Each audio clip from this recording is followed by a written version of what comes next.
ਸਵਾਗਤ ਜੀ ਤੁਹਾਡਾ ਇੱਕ ਵਾਰ ਫਿਰ ਤੋਂ। ਤੁਸੀਂ ਦੇਖ ਰਹੇ ਹੋ ਪ੍ਰਾਈਮ ਏਸ਼ੀਆ ਟੀਵੀ। ਮੈਂ ਗੁਰਪ੍ਰੀਤ ਸਿੰਘ ਸੰਧਾਵਾਲੀਆ ਤੁਹਾਡੇ ਨਾਲ, ਤੇ ਆਪਣੇ ਸਮੇਂ ਮੁਤਾਬਕ ਅਸੀਂ ਹਾਜ਼ਰ ਹਾਂ ਜੀ ਇਸ ਪ੍ਰੋਗਰਾਮ ਪ੍ਰਾਈਮ ਫੋਕਸ ਦੇ ਵਿੱਚ। ਤੇ ਗੱਲ ਇਹ ਆ ਕਿ ਰੋਜ਼ ਦੀਆਂ ਖਬਰਾਂ ਵੀ ਹੁੰਦੀਆਂ ਨੇ, ਉਹਨਾਂ ਖਬਰਾਂ ਦੇ ਉੱਪਰ ਅਸੀਂ ਆਪਣੀ ਜੋ ਕਮੈਂਟ ਹੁੰਦਾ ਉਹ ਵੀ ਕਰਨ ਦੀ ਕੋਸ਼ਿਸ਼ ਕਰੀਦੀ ਹੈ। ਤੇ ਕੋਸ਼ਿਸ਼ ਇਹ ਵੀ ਹੁੰਦੀ ਹੈ ਕਿ ਉਹ ਸਾਰੀਆਂ ਖਬਰਾਂ ਆਪ ਜੀ ਦੇ ਸਨਮੁਖ ਐਜ਼ ਇਟ ਇਜ਼ ਰੱਖ ਦਈਏ, ਤਾਂ ਜੋ ਤੁਸੀਂ ਵੀ ਜੋ ਕੁਛ ਵੀ ਆਸੇ ਪਾਸੇ ਘਟਦਾ ਵਾਪਰਦਾ ਪਿਆ ਉਹਦੇ ਨਾਲ ਰਾਬਤਾ ਬਣਾ ਸਕੋ। ਅੱਜ ਵੀ ਆਪਣੇ ਨਾਲ ਪਰਮਵੀਰ ਬਾਠ ਹੋਰੀ ਉਸੇ ਤਰ੍ਹਾਂ ਵਿਨੀਪੈਗ ਤੋਂ ਜੁੜੇ ਨੇ। ਹੋਰ ਬਾਠ ਸਾਹਿਬ ਕੀ ਹਾਲ ਜੀ? ਚੜ੍ਹਦੀ ਕਲਾ ਜੀ। ਸਤਿ ਸ਼੍ਰੀ ਅਕਾਲ ਸੰਧਾਵਾਲੀਆ ਸਾਹਿਬ। ਸਤਿ ਸ਼੍ਰੀ ਅਕਾਲ ਜੀ। ਸਿਹਤਾਂ ਕਿੱਦਾਂ? ਸਿਹਤਾਂ ਪੂਰੀਆਂ ਵਧੀਆ ਐਨ, ਆਨੰਦ ਆ ਜੀ। ਨਹੀਂ, ਪਰ ਗੱਲ ਇਹ ਆ ਵੀ ਜਿਹੜਾ ਪਾਣੀ ਦੇ ਵਿੱਚ ਆਪ ਜੀ ਨੇ ਮਤਲਬ ਕਿਸ਼ਤੀ ਦੇ ਵਿੱਚ ਸਫ਼ਰ ਕੀਤਾ, ਵੀ ਇਹ ਕਿਸੇ ਬੰਦੇ ਨੇ ਸਲਾਹ ਨਹੀਂ ਦਿੱਤੀ ਵੀ ਕੋਈ ਲਾਈਫ ਜੈਕਟ ਨਾਂ ਦੀ ਚੀਜ਼ ਵੀ ਹੁੰਦੀ, ਕਿਉਂਕਿ ਤੈਰਨਾ ਤੂਰਨਾ ਤੇ ਆਪ ਜੀ ਨੂੰ ਅੱਗੇ ਨਹੀਂ ਆਉਂਦਾ। ਦੇਖੋ, ਉੱਥੇ ਬੜਾ ਕਲੀਅਰ ਕੱਟ ਜਿਹੜਾ ਨਿਯਮ ਸੀ ਕਿ ਜਿਹੜੇ ਬੱਚੇ ਨੇ ਲਾਈਫ ਜੈਕਟ ਪਾਉਣੀ ਜ਼ਰੂਰੀ ਹੈ। ਦੂਸਰੀ ਗੱਲ, ਕਿਉਂਕਿ ਕਿਸ਼ਤੀ ਉਹ ਬਹੁਤੀ ਤੇਜ਼ ਨਹੀਂ ਚੱਲਦੀ, ਕਿਨਾਰੇ ਦੇ ਨਾਲ ਨਾਲ ਚੱਲਦੀ ਹੈ, ਤੇ ਜਿਹੜੇ ਅਡਲਟ ਨੇ, ਬਾਲਗ ਨੇ, ਥੋੜ੍ਹੇ ਜਿਹੇ ਵੱਧ ਉਮਰ ਦੇ ਆ, ਉਹਨਾਂ ਦੇ ਪੈਰਾਂ ਦੇ ਕੋਲ ਲਾਈਫ ਜੈਕਟ ਰੱਖੀ ਆ ਕਿ ਜੇ ਕੋਈ ਪੰਗਾ ਪੁੰਗਾ ਪਿਆ ਤੇ ਤੁਸੀਂ ਇੱਥੋਂ ਪਾ ਲੈਣੀ ਆ। ਨਹੀਂ ਤਾਂ ਉਹ ਡਰਾਈਵਰ ਸਾਹਿਬ, ਮਲਾਹ ਸਾਹਿਬ, ਕਿਸ਼ਤੀ ਨੂੰ ਚਲਾਉਣ ਵਾਲੇ ਬੜੇ ਸਖਤ ਬੰਦੇ ਸੀ, ਤੇ ਜੇ ਕਿਤੇ ਨਿਯਮੇ ਹੁੰਦਾ ਜਾਂ ਡਰ ਡੁੱਕਰ ਬਹੁਤਾ ਹੁੰਦਾ, ਉਹਨਾਂ ਨੇ ਉਹ ਲਾਈਫ ਜੈਕਟ ਪਾਉਣ ਤੋਂ ਬਿਨਾਂ ਸਾਨੂੰ ਕਿਸ਼ਤੀ ਦੇ ਵਿੱਚ ਪੈਰ ਧਰਾਵਾ ਕਰਨੇ ਨਹੀਂ ਸੀ ਦੇਣਾ। ਨਹੀਂ, ਚਲੋ ਚੰਗਾ। ਮੈਨੂੰ ਇਹ ਸੀ ਵੀ ਇਸ ਤੋਂ ਪਹਿਲਾਂ ਕਿ ਇਤਰਾਜ਼ ਉਜਰਾਵੇ ਤੇ ਤੁਸੀਂ ਸਫਾਈ ਦਿਓ, ਆਪਾਂ ਪਹਿਲਾਂ ਹੀ ਮਤਲਬ ਡਿਸਕਲੇਮਰ ਦੇ ਦਈਏ, ਹੈ ਨਾ? ਨਹੀਂ ਨਹੀਂ, ਬਹੁਤ ਜ਼ਰੂਰੀ ਹੈ। ਬਾਕੀ ਸੰਧਾਵਾਲੀਆ ਸਾਹਿਬ ਇੱਕ ਗੱਲ ਤਾਂ ਹੈਗੀ ਆ, ਉਹ ਜਿੱਦਾਂ ਹਰੀਕੇ ਪੱਤਣ ਦੇ ਉੱਥੇ ਦਰਿਆ ਦੋ ਮਿਲਦੇ ਆ ਨਾ ਆਪਣੇ, ਇੱਦਾਂ ਹੀ ਇੱਧਰਲੇ ਪਾਸੇ ਦੋ ਦਰਿਆ ਜਿਹੜੇ ਆ ਉਹ ਇੱਥੇ ਮਿਲਦੇ ਸੀ। ਮੈਂ ਬਹੁਤ ਜਾਣੀ ਕਦੀ ਦੋਨਾਂ ਅੱਖਾਂ ਨਾਲ, ਕਦੇ ਖੱਬੀ ਅੱਖ ਨਾਲ, ਕਦੇ ਸੱਜੀ ਅੱਖ ਨਾਲ, ਇੱਕ ਅੱਖ ਤੇ ਹੱਥ ਰੱਖ ਰੱਖ ਕੇ ਵੀ ਦੇਖਿਆ ਕਿ ਕਿਸੇ ਪਾਸਿਓਂ ਕਾਲਾ ਪਾਣੀ ਆਵੇ, ਕਿਸੇ ਪਾਸਿਓਂ ਪਾਣੀ ਰੰਗਾ ਪਾਣੀ ਆਵੇ, ਕੋਈ ਕਿਸੇ ਨੇ ਫੈਕਟਰੀ ਦੇ ਵਿੱਚ ਸੌਦਾ ਪੱਤਾ ਸਿੱਟਿਆ ਹੋਵੇ, ਕੂੜਾ ਕਰਕਟ ਸਿੱਟਿਆ ਹੋਵੇ, ਪਰ ਨਾ, ਦੋਨਾਂ ਦਰਿਆਵਾਂ ਦਾ ਪਾਣੀ ਇੱਕੋ ਜਿਹਾ ਐਨ ਨਿਰਮਲ ਜਲ ਸੀ। ਹਾਂ, ਮੀਂਹ ਮੂੰਹ ਪੈਂਦੇ ਆ, ਮਿੱਟੀ ਜ਼ਰੂਰ ਖੁਰ ਕੇ ਆਈ ਸੀ, ਜਿਹੜਾ ਕੁਦਰਤੀ ਵਰਤਾਰਾ, ਨਹੀਂ ਤਾਂ ਪਾਣੀ ਸਾਂਭਿਆ ਸੀ, ਦਰਿਆ ਸਾਂਭਿਓ ਸੀ ਜਿਹੜੇ ਅਸੀਂ ਗਵਾ ਲਏ ਉੱਥੇ। ਹਾਂਜੀ, ਇਹ ਤਾਂ ਗੱਲ ਹੈਗੀ ਆ। ਦੇਖੋ, ਜੇ ਆਪਾਂ ਹਰੀਕੇ ਪੱਤਨ ਦੀ ਗੱਲ ਕਰਦੇ ਹਾਂ ਤੇ ਜੇ ਬਜ਼ੁਰਗਾਂ ਨਾਲ ਗੱਲ ਕਰੀਏ ਅਜੇ ਵੀ ਕਿਤੇ, ਤੇ ਉਹ ਕਹਿੰਦੇ ਹੁੰਦੇ ਆ ਵੀ ਜਿੱਦਾਂ ਜਿਹਦਾ ਪਾਣੀ ਹੁਣ ਉੱਥੇ ਨਜ਼ਰ ਆਉਂਦਾ, ਜੇ ਪਿੱਛੇ ਜਦੋਂ ਆਮ ਤੌਰ 'ਤੇ ਪੁਲ ਪਲ ਵੀ ਬੜੇ ਘੱਟ ਸੀਗੇ, ਜਾਂ ਉਦੋਂ ਵੀ ਮਾੜਾ ਮੋਟੋ ਬੇੜੇ ਨਾਲ ਪਾਰ ਕਰਨ ਵਾਲੀਆਂ ਗੱਲਾਂ ਆਮ ਹੁੰਦੀਆਂ ਸੀ ਵੀ ਇੱਧਰੋਂ ਉੱਧਰ ਨੂੰ ਜਾਣਾ, ਉਦੋਂ ਇਹਨਾਂ ਦਰਿਆਵਾਂ ਦਾ ਪਾਣੀ ਵੀ ਉਹ ਸਾਫ਼ ਦੱਸਦੇ ਸੀ। ਹੁਣ ਜੇ ਦਰਿਆਵਾਂ ਦਾ ਪਾਣੀ ਸਾਫ਼ ਦੱਸਦੇ ਸੀ ਪਰ ਹੁਣ ਅਜੇ ਹੈ ਨਹੀਂ ਗਾ, ਤੇ ਉਹਦੇ ਵਿੱਚ ਵੀ ਉਲਟਾ ਆਪਾਂ ਉਹ ਜਿਉਂ ਬੁੱਢਾ ਨਾਲਾ ਪਾ ਕੇ ਤੇ ਉਸ ਤੋਂ ਬਾਅਦ ਸਤਲੁਜ ਤੇ ਜਮਾਂ ਹੀ ਕਾਲੇ ਰੰਗ ਦਾ ਕਰ ਲਿਆ। ਉਹ ਅੱਜ ਦੀ ਡੇਟ ਦੇ ਵਿੱਚ ਹੋ ਸਕਦਾ ਵੀ ਗਾਂ ਆਉਣ ਵਾਲੀ ਪੀੜ੍ਹੀ ਨੂੰ ਜੋ ਦੱਸਿਆ ਜਾਵੇ ਵੀ ਇੱਥੇ ਪੁੱਤ ਇੱਦਾਂ ਇੱਦਾਂ ਹੁੰਦਾ ਸੀ, ਅਜੇ ਆਪਾਂ ਤਾਂ ਫਿਰ ਵੀ ਮੰਨ ਲੈਂਦੇ ਹਾਂ ਵੀ ਇਹ ਗੱਲ ਹੋ ਸਕਦੀ। ਗਾਂ ਜਦੋਂ ਉਹਨਾਂ ਨੂੰ ਜਾ ਕੇ ਦੱਸਿਆ ਲੈ ਕੇ ਆਓ ਬਾਪੂ ਝੂਠ ਮੋਰਦਾ, ਇੱਦਾਂ ਥੋੜ੍ਹਾ ਹੁੰਦਾ। ਸਤਲੁਜ ਨਾ ਕਾਲੇ ਰੰਗ ਦਾ ਵਾ, ਦੂਸਰਾ ਥੋੜ੍ਹਾ ਮਿੱਟੀ ਰੰਗਾ ਜਾ ਵਾ, ਇੱਦਾਂ ਦਾ ਹੀ ਪਾਣੀ ਹੁੰਦਾ। ਨਹੀਂ ਲੱਗਦਾ ਤਾਂ ਸੰਧਾਵਾਲੀਆ ਸਾਹਿਬ ਝੂਠ ਹੀ ਆ, ਇਹਦੇ ਵਿੱਚ ਕੋਈ ਦੋ ਰਾਏ ਨਹੀਂ। ਆਪਾਂ ਵੀ ਕਿਹੜਾ ਮੰਨਣ ਨੂੰ ਤਿਆਰ ਆ। ਕੋਵਿਡ ਤੋਂ ਪਹਿਲਾਂ ਆਪਾਂ ਕਦੇ ਮੰਨਦੇ ਸੀ ਕਿ ਜਲੰਧਰ ਤੋਂ, ਪਟਿਆਲੇ ਤੋਂ ਪਹਾੜੀਆਂ ਦਿਸ ਸਕਦੀਆਂ? ਕੋਵਿਡ ਆਇਆ, ਗੱਡੀਆਂ ਚੱਲਣੀਆਂ ਬੰਦ ਹੋਈਆਂ, ਫੈਕਟਰੀਆਂ ਨੂੰ ਥੋੜ੍ਹੀਆਂ ਜਿਹੀਆਂ ਬ੍ਰੇਕਾਂ ਲੱਗੀਆਂ, ਧੂੰਆਂ ਨਿਕਲਣਾ ਬੰਦ ਹੋਇਆ। ਆਪਾਂ ਸਾਰਿਆਂ ਨੂੰ ਪਤਾ ਕਿ ਪੰਜਾਬ ਦੇ ਬਹੁਤੇ ਹਿੱਸੇ ਦੇ ਵਿੱਚੋਂ ਬਿਲਕੁਲ ਨੰਗੀ ਅੱਖ ਦੇ ਨਾਲ ਪਹਾੜੀਆਂ ਦੀਦੀਆਂ ਸੀ, ਬੜੀਆਂ ਸਾਫ਼ ਤਰੀਕੇ ਦੀਦੀਆਂ ਸੀ, ਲੋਕਾਂ ਨੂੰ ਸਾਹ ਲੈਣ ਦੇ ਵਿੱਚ ਕੋਈ ਮੁਸ਼ਕਲ ਨਹੀਂ ਸੀ। ਸਾਹ ਦੀਆਂ ਬਿਮਾਰੀਆਂ ਦੇ ਨਾਲ ਜਿੰਨੇ ਲੋਕ ਹਸਪਤਾਲਾਂ ਦੇ ਵਿੱਚ ਪਹਿਲਾਂ ਦਾਖਲ ਹੁੰਦੇ ਸੀ, ਉਹਨਾਂ ਦੀ ਗਿਣਤੀ ਬੜੀ ਘਟ ਗਈ ਸੀ। ਇਹ ਹੋਰ ਤਾਂ ਹੋਰ ਅਸੀਂ ਬੜੀ ਛੇਤੀ ਉਸ ਚੀਜ਼ ਨੂੰ ਮਹਿਸੂਸ ਕਰਨੋਂ ਹਟ ਜਾਂਦੇ। ਇੱਥੇ ਕੈਨੇਡਾ ਦੇ ਵਿੱਚ ਬੈਠੇ ਵੀ ਅੱਜ ਤੁਸੀਂ ਦੇਖੋ ਕਿ ਗੁਰਪ੍ਰੀਤ ਸਿੰਘ ਸੰਧਾਵਾਲੀਆ ਹੋਰੀ ਕੈਲਗਰੀ ਬੈਠੇ ਆ, ਮੈਂ ਵਿਨੀਪੈਗ ਬੈਠਾ। ਅੱਜ ਜਦੋਂ ਆਪਣੇ ਗੱਲ ਕਰਦੇ ਕਰਦੇ ਵੀ ਹੋ ਸਕਦਾ ਕਿ ਇੱਕ ਦੋ ਜਹਾਜ਼ ਦਿੱਲੀ ਤੋਂ ਚੱਲ ਕੇ, ਪੰਜਾਬ ਦੇ ਕਿਸੇ ਇਲਾਕੇ ਤੋਂ ਚੱਲ ਕੇ, ਬੱਚਿਆਂ ਨੂੰ ਲੈ ਕੇ, ਵਰਕ ਪਰਮਿਟ ਵਾਲਿਆਂ ਨੂੰ ਲੈ ਕੇ ਇੱਥੇ ਅਪੜਨ। PR ਬੰਦੇ ਵੀ ਸਿੱਧੇ ਆਉਂਦੇ ਆ, ਉਹਨਾਂ ਦੇ ਨਾਲ ਕੋਈ ਕਿਸੇ ਤਰ੍ਹਾਂ ਦਾ ਵਿਤਕਰਾ ਤਾਂ ਨਹੀਂ। ਬੜੇ ਆਰਾਮ ਦੇ ਨਾਲ ਜਹਾਜ਼ ਦੇ ਵਿੱਚੋਂ ਉਤਰਨਾ, ਮੋਹਰੇ ਕਾਰ ਦੇ ਵਿੱਚ ਕੋਈ ਨਾ ਕੋਈ ਲੈਣ ਆਇਆ, ਫੁੱਲਾਂ ਦਾ ਬੁੱਕੇ ਫੜਾਉਣਾ ਹੈ, ਵੀਡੀਓ ਬਣਦੀਆਂ ਕਿ ਭਾਈ ਬੰਦਾ ਕੈਨੇਡਾ ਆਇਆ ਤੇ ਉਹਦੇ ਪਰਿਵਾਰ ਦਾ ਕੋਈ ਮੈਂਬਰ ਉਹਨੂੰ ਇੱਦਾਂ ਗਲ ਬੱਕੜੀ ਦੇ ਵਿੱਚ ਲੈ ਰਿਹਾ। ਇਹ ਪਹਿਲਾਂ ਤਾਂ ਨਹੀਂ ਸੀ। ਅੱਜ ਕੋਈ ਬੰਦਾ ਮੰਨਣ ਨੂੰ ਤਿਆਰ ਹੋ ਸਕਦਾ ਕਿ ਭਾਈ ਕਦੇ ਸਮੁੰਦਰੀ ਜਹਾਜ਼ ਜਿਹਨੂੰ ਕਾਮਾਗਾਟਾ ਮਾਰੂ ਕਹਿੰਦੇ ਆ, ਉਹਨੂੰ ਕੈਨੇਡਾ ਦੇ ਪਾਣੀਆਂ 'ਚ ਡੱਕ ਦਿੱਤਾ ਗਿਆ ਸੀ ਕਿ ਤੁਸੀਂ ਕੰਢੇ ਤੇ ਨਹੀਂ ਲੱਗਣਾ? ਜਾਂ ਕਦੇ ਕੋਈ ਬੰਦਾ ਮੰਨ ਸਕਦਾ ਕਿ ਭਾਈ ਕੁਝ ਦਹਾਕੇ ਪਹਿਲਾਂ ਜਦੋਂ ਆਪਣਾ ਭਾਈਚਾਰਾ, ਖਾਸ ਤੌਰ ਦੇ ਉੱਤੇ ਬੰਦਾ ਦਸਤਾਰ ਬੰਨ੍ਹ ਕੇ, ਜਾਂ ਬੀਬੀਆਂ ਸਾਡੀਆਂ ਸਿਰ ਤੇ ਚੁੰਨੀ ਲੈ ਕੇ ਜਾਂ ਗਲ ਦੇ ਵਿੱਚ ਚੁੰਨੀ ਪਾ ਕੇ ਜਦੋਂ ਕੰਮ ਤੇ ਜਾਂਦੀਆਂ ਸੀ ਜਾਂ ਕੰਮ ਤੋਂ ਆਉਂਦੀਆਂ ਸੀ, ਤੇ ਉਹਨਾਂ ਨੂੰ ਵੀ ਡਰ ਡੁੱਕਰ ਹੁੰਦਾ ਸੀ ਕਿ ਭਾਈ ਸਾਡੇ ਨਾਲ ਪਤਾ ਨਹੀਂ ਕਿੱਦਾਂ ਦਾ ਵਿਵਹਾਰ ਕਰਨਗੇ, ਕਿੱਦਾਂ ਦਾ ਵਿਤਕਰਾ ਕਰਨਗੇ। ਇੱਥੋਂ ਤੱਕ ਕਿ ਉਜਰਤ ਮਿਹਨਤਾਨਾ ਤੱਕ ਘੱਟ ਮਿਲਦਾ ਸੀ। ਸੰਘਰਸ਼ ਕੀਤਾ, ਵੋਟ ਦਾ ਅਧਿਕਾਰ ਲਿਆ, ਉਹ ਪੱਖਪਾਤ ਖਤਮ ਕੀਤੇ, ਕਾਰੋਬਾਰ ਏਡੇ ਏਡੇ ਵੱਡੇ ਖੜੇ ਕੀਤੇ, ਉਹ ਸਾਨੂੰ ਅੱਜ, ਕਿਉਂਕਿ ਅਸੀਂ ਉਹ ਚੀਜ਼ਾਂ ਦੇਖੀਆਂ ਨਹੀਂ, ਅਸੀਂ ਮਹਿਸੂਸ ਨਹੀਂ ਕੀਤੀਆਂ, ਪਰ ਉਹ ਸੀਗੀਆਂ ਤਾਂ ਸੀ ਨਾ। ਉਹਨਾਂ ਸਾਰੀਆਂ ਚੀਜ਼ਾਂ ਦਾ ਸਤਿਕਾਰ ਰਿਗਾਰਡ ਕਰਨਾ ਚਾਹੀਦਾ। ਨਹੀਂ, ਬਸ ਇਹ ਤਾਂ ਗੱਲ ਹੈਗੀ ਆ ਨਾ ਵੀ ਇੱਕ ਪਾਸੇ ਆਪਾਂ ਦੇਖਦੇ ਆਂ ਵੀ ਕੋਈ ਚੀਜ਼ ਮਾੜੀ ਸੀ, ਹੌਲੀ ਹੌਲੀ ਚੰਗੀ ਹੋਣ ਲੱਗ ਪਈ। ਦੂਜੇ ਪਾਸੇ ਉਹ ਧਰਤੀ ਜਿੱਥੇ ਆਪਾਂ ਸਾਰਾ ਕੁਝ ਚੰਗਾ ਵੇਖਿਆ ਸੀ ਤੇ ਹੌਲੀ ਹੌਲੀ ਆਪਾਂ ਆਪ ਹੀ ਪਲੀਤ ਕਰ ਲਿਆ। ਦਰਿਆਵਾਂ ਤੋਂ ਜੇ ਨਲਕਿਆਂ ਤੇ ਜਾ ਵੜੀਏ ਤੇ ਅੱਜ ਦੀ ਡੇਟ 'ਚ ਲੱਭਦਾ ਹੀ ਕਿਤੇ ਨਹੀਂ ਹੈਗਾ, ਤੇ ਜੇ ਕਿਤੇ ਹੋਵੇ ਵੀ ਤੇ ਨਾਲ ਹੀ ਹਾਲ ਪਾ ਰਿਹਾ ਮੱਚ ਜਾਂਦੀ ਵੀ ਵੇਖਿਓ ਕਿਤੇ ਪਾਣੀ ਇਹਦਾ ਪੀ ਨਾ ਲਿਓ। ਇਹ ਸਾਰਾ ਕੁਝ ਆਪਾਂ ਆਪ ਹੀ ਕਰ ਲਿਆ, ਆਪਣੇ ਹੱਥੀਂ ਕਰ ਲਿਆ। ਚਲੋ ਆਸ ਕਰਦੇ ਆਂ ਵੀ ਹੌਲੀ ਹੌਲੀ ਇਹਨਾਂ ਚੀਜ਼ਾਂ ਨੂੰ ਵੀ ਮੋੜਾ ਪਊਗਾ ਤੇ ਆਪਾਂ ਖਬਰਾਂ ਵਾਲੇ ਪਾਸੇ ਮੋੜਾ ਪਾ ਲਈਏ ਜੀ। ਨਹੀਂ ਪਾ ਲਈਏ, ਮੈਂ ਬਠਿੰਡਿਓਂ ਸ਼ੁਰੂ ਕਰਨਾ। ਮੈਨੂੰ ਸੀਗਾ ਕਿ ਬਠਿੰਡਿਓਂ ਸ਼ੁਰੂ ਕਰਾਂਗੇ ਤਾਂ ਚੰਗਾ ਰਹੂ। ਤੁਹਾਡੇ ਨਾਲ ਗੱਲ ਕਰਦੇ ਕਰਦੇ ਮੈਨੂੰ ਚੇਤਾ ਆਇਆ ਹਥਿਆਰ ਤੋਂ। ਜਦੋਂ ਤੁਸੀਂ ਨਲਕੇ ਦਾ ਜ਼ਿਕਰ ਕੀਤਾ ਨਾ, ਤੇ ਨਲਕੇ ਦੀ ਜਿਹੜੀ ਹੱਥੀ ਹੁੰਦੀ ਆ, ਹੈਂਡਲ ਹੁੰਦਾ ਨਲਕਾ ਜਿੱਥੋਂ ਗੇੜੀ ਦਾ, ਇੱਕ ਤਾਂ ਨਲਕੇ ਦਾ ਹੈਂਡਲ ਗੇੜਨ ਦੇ ਕੰਮ ਆਉਂਦਾ, ਦੂਸਰਾ ਆਮ ਹੀ ਜਦੋਂ ਲੜਾਈ ਹੋਣੀ ਤਾਂ ਜਿਹੜਾ ਬਹੁਤਾ ਅਥਰਾ ਹੋਣਾ ਉਹਨੂੰ ਹੋਰ ਕੁਛ ਤਾਂ ਲੱਭਣਾ, ਨਲਕੇ ਦਾ ਹੈਂਡਲ ਲਾ ਲਿਆਉਣਾ। ਕਿਉਂਕਿ ਦੋ ਹੀ ਤਾਂ ਕਿੱਲ ਹੁੰਦੇ ਵਿੱਚ, ਇੱਕ ਵਿਚਾਲੇ ਜਿਹਾ ਹੁੰਦਾ ਉੱਥੋਂ ਕੱਢ ਦਿੱਤਾ, ਇੱਕ ਮੋਹਰਿਓਂ ਕੱਢ ਦਿੱਤਾ, ਚੱਲ ਜੀ ਨਲਕੇ ਦੀ ਹੱਥੀ ਤਿਆਰ। ਤੇ ਨਲਕੇ ਦੀ ਹੱਥੀ ਫਿਰ ਮਜ਼ਬੂਤ ਵੀ ਬੜੀ ਹੁੰਦੀ ਹੈ, ਉਹਦੇ ਨਾਲ ਲੜਾਈਆਂ ਵੀ ਹੁੰਦੀਆਂ ਰਹੀਆਂ। ਬਠਿੰਡੇ ਵਾਲੇ ਇਲਾਕੇ 'ਚ ਸੰਧਾਵਾਲੀਆ ਸਾਹਿਬ, ਦੁਨੀਆ ਕਿਤੇ ਦੀ ਕਿਤੇ ਪਹੁੰਚ ਗਈ ਹੈ, ਪਰ ਅਸੀਂ ਥੋੜੇ ਜਿਹਾ ਪੰਜਾਬੀ ਚੱਜ ਨਹੀਂ ਸਿੱਖਦੇ। ਸਾਨੂੰ ਕਾਨੂੰਨ ਤੋੜ ਕੇ ਥੋੜੇ ਜਿਹਿਆਂ ਨੂੰ, ਬਹੁਤਿਆਂ ਨੂੰ ਨਹੀਂ, ਕਦੇ ਕਦੇ ਐਂ ਲੱਗਦਾ ਹੁੰਦਾ ਕਿ ਸਵਾਦ ਆਉਂਦਾ। ਅਸੀਂ ਫੋਕੀ ਸ਼ੌਹਰਤ ਨਹੀਂ ਛੱਡਦੇ, ਸਾਨੂੰ ਉਧਰਲੇ ਪਾਸਿਓਂ ਥੱਲੇ ਆਉਣਾ ਚਾਹੀਦਾ। ਹਰ ਇੱਕ ਮੈਰਿਜ ਪੈਲੇਸ ਜਿਹੜਾ, ਜਿੱਥੇ ਵਿਆਹ ਸ਼ਾਦੀਆਂ ਦੇ ਜਿਹੜੇ ਹਾਲ ਹੈ, ਉਹਦੇ ਮੂਹਰੇ ਸਭ ਤੋਂ ਮੋਟਾ ਕਰਕੇ ਜੇ ਕੁਝ ਲਿਖਿਆ ਹੁੰਦਾ ਤੇ ਇਹ, ਇੱਥੇ ਹਥਿਆਰ ਲਿਜਾਣਾ ਕਾਨੂੰਨੀ ਤੌਰ ਤੇ ਜੁਰਮ ਹੈ। ਹਾਲ ਦੇ ਅੰਦਰ ਹਥਿਆਰ ਲੈ ਕੇ ਜਾਣਾ ਗੈਰ ਕਾਨੂੰਨੀ ਹੈ। ਸਜ਼ਾ ਤੇ ਜੁਰਮਾਨਾ ਜਾਂ ਦੋਵੇਂ ਹੋ ਸਕਦੇ ਨੇ। ਸਾਰੇ ਪੰਜਾਬੀ ਪੜ੍ਹ ਲੈਂਦੇ ਆ, ਸਭ ਨੂੰ ਪਤਾ ਹੈ, ਪਰਚੇ ਵੀ ਹੋਏ ਆ। ਅਸੀਂ ਟਲਦੇ ਨਹੀਂ, ਅਸੀਂ ਹਟਦੇ ਨਹੀਂ। ਅੰਦਰ ਕਿਹੜਾ ਉੱਥੇ ਪਲਾਸੀ ਦਾ ਯੁੱਧ ਹੋਣ ਲੱਗਾ ਹੈ, ਅੰਦਰ ਕਿਹੜਾ ਵਿਸ਼ਵ ਯੁੱਧ ਦੀ ਲੜਾਈ ਹੋਣੀ ਹੈ ਜਿਹੜਾ ਅਸੀਂ ਹਥਿਆਰ ਲੈ ਕੇ ਜਾਣਾ। ਉੱਥੇ ਤਾਂ ਭਾਈ ਦੋ ਪਰਿਵਾਰਾਂ ਦਾ ਮੇਲ ਹੋਣ ਲੱਗਾ। ਤੁਸੀਂ ਉੱਥੇ ਬੰਦੂਕਾਂ, ਤੁਸੀਂ ਉੱਥੇ ਪਿਸਤੌਲ, ਤੁਸੀਂ ਉੱਥੇ ਹੋਰ ਚੀਜ਼ਾਂ ਲੈ ਕੇ ਟੱਪੀ ਜਾਓ, ਕੋਈ ਸਿਆਣੀ ਗੱਲ ਤਾਂ ਹੈ ਨਹੀਂ।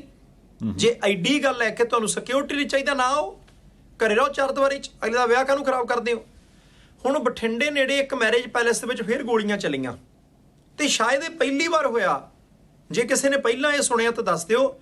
ਜਿਹੜੇ ਉੱਥੇ ਕਿਰਤੀ ਬੰਦੇ ਹੁੰਦੇ ਆ, ਵੇਟਰ ਹੁੰਦੇ ਆ, ਸੇਵਾਦਾਰ ਹੁੰਦੇ ਆ, ਚੀਜ਼ਾਂ ਵਸਤਾਂ ਮਹਿਮਾਨਾਂ ਤੱਕ ਪਹੁੰਚਾਉਣ ਵਾਲੇ ਕਿਰਤੀ ਇਨਸਾਨ ਹੁੰਦੇ ਆ, ਉਹਦੇ ਨਾਲ ਕਿਤੇ ਬਰਾਤੀਆਂ ਦਾ ਕੋਈ ਪੰਗਾ ਪੈ ਗਿਆ, ਕੋਈ ਰੌਲਾ ਰੱਪਾ ਪੈ ਗਿਆ, ਗੋਲੀਆਂ ਚਲਾਤੀਆਂ। ਨੁਕਸਾਨ ਹੁਣ ਆਖਰੀ ਖਬਰਾਂ ਤੱਕ ਬਚਾਅ ਹੋਇਆ, ਪਰ ਤੁਸੀਂ ਦੇਖੋ ਨਾ ਕਿ ਗੋਲੀਆਂ ਚੱਲ ਗਈਆਂ, ਉੱਪਰ ਨੂੰ ਚੱਲੀਆਂ, ਹੇਠਾਂ ਨੂੰ ਚੱਲੀਆਂ। ਪਹਿਲੀ ਗੱਲ ਕਿ ਹਥਿਆਰ ਲੈ ਕੇ ਗਏ, ਗਲਤ ਕੀਤਾ, ਗੈਰ ਕਾਨੂੰਨੀ ਹੈ। ਜਦ ਪਾਬੰਦੀ ਹੈ, ਕਾਹਨੂੰ ਲੈ ਕੇ ਜਾਣਾ।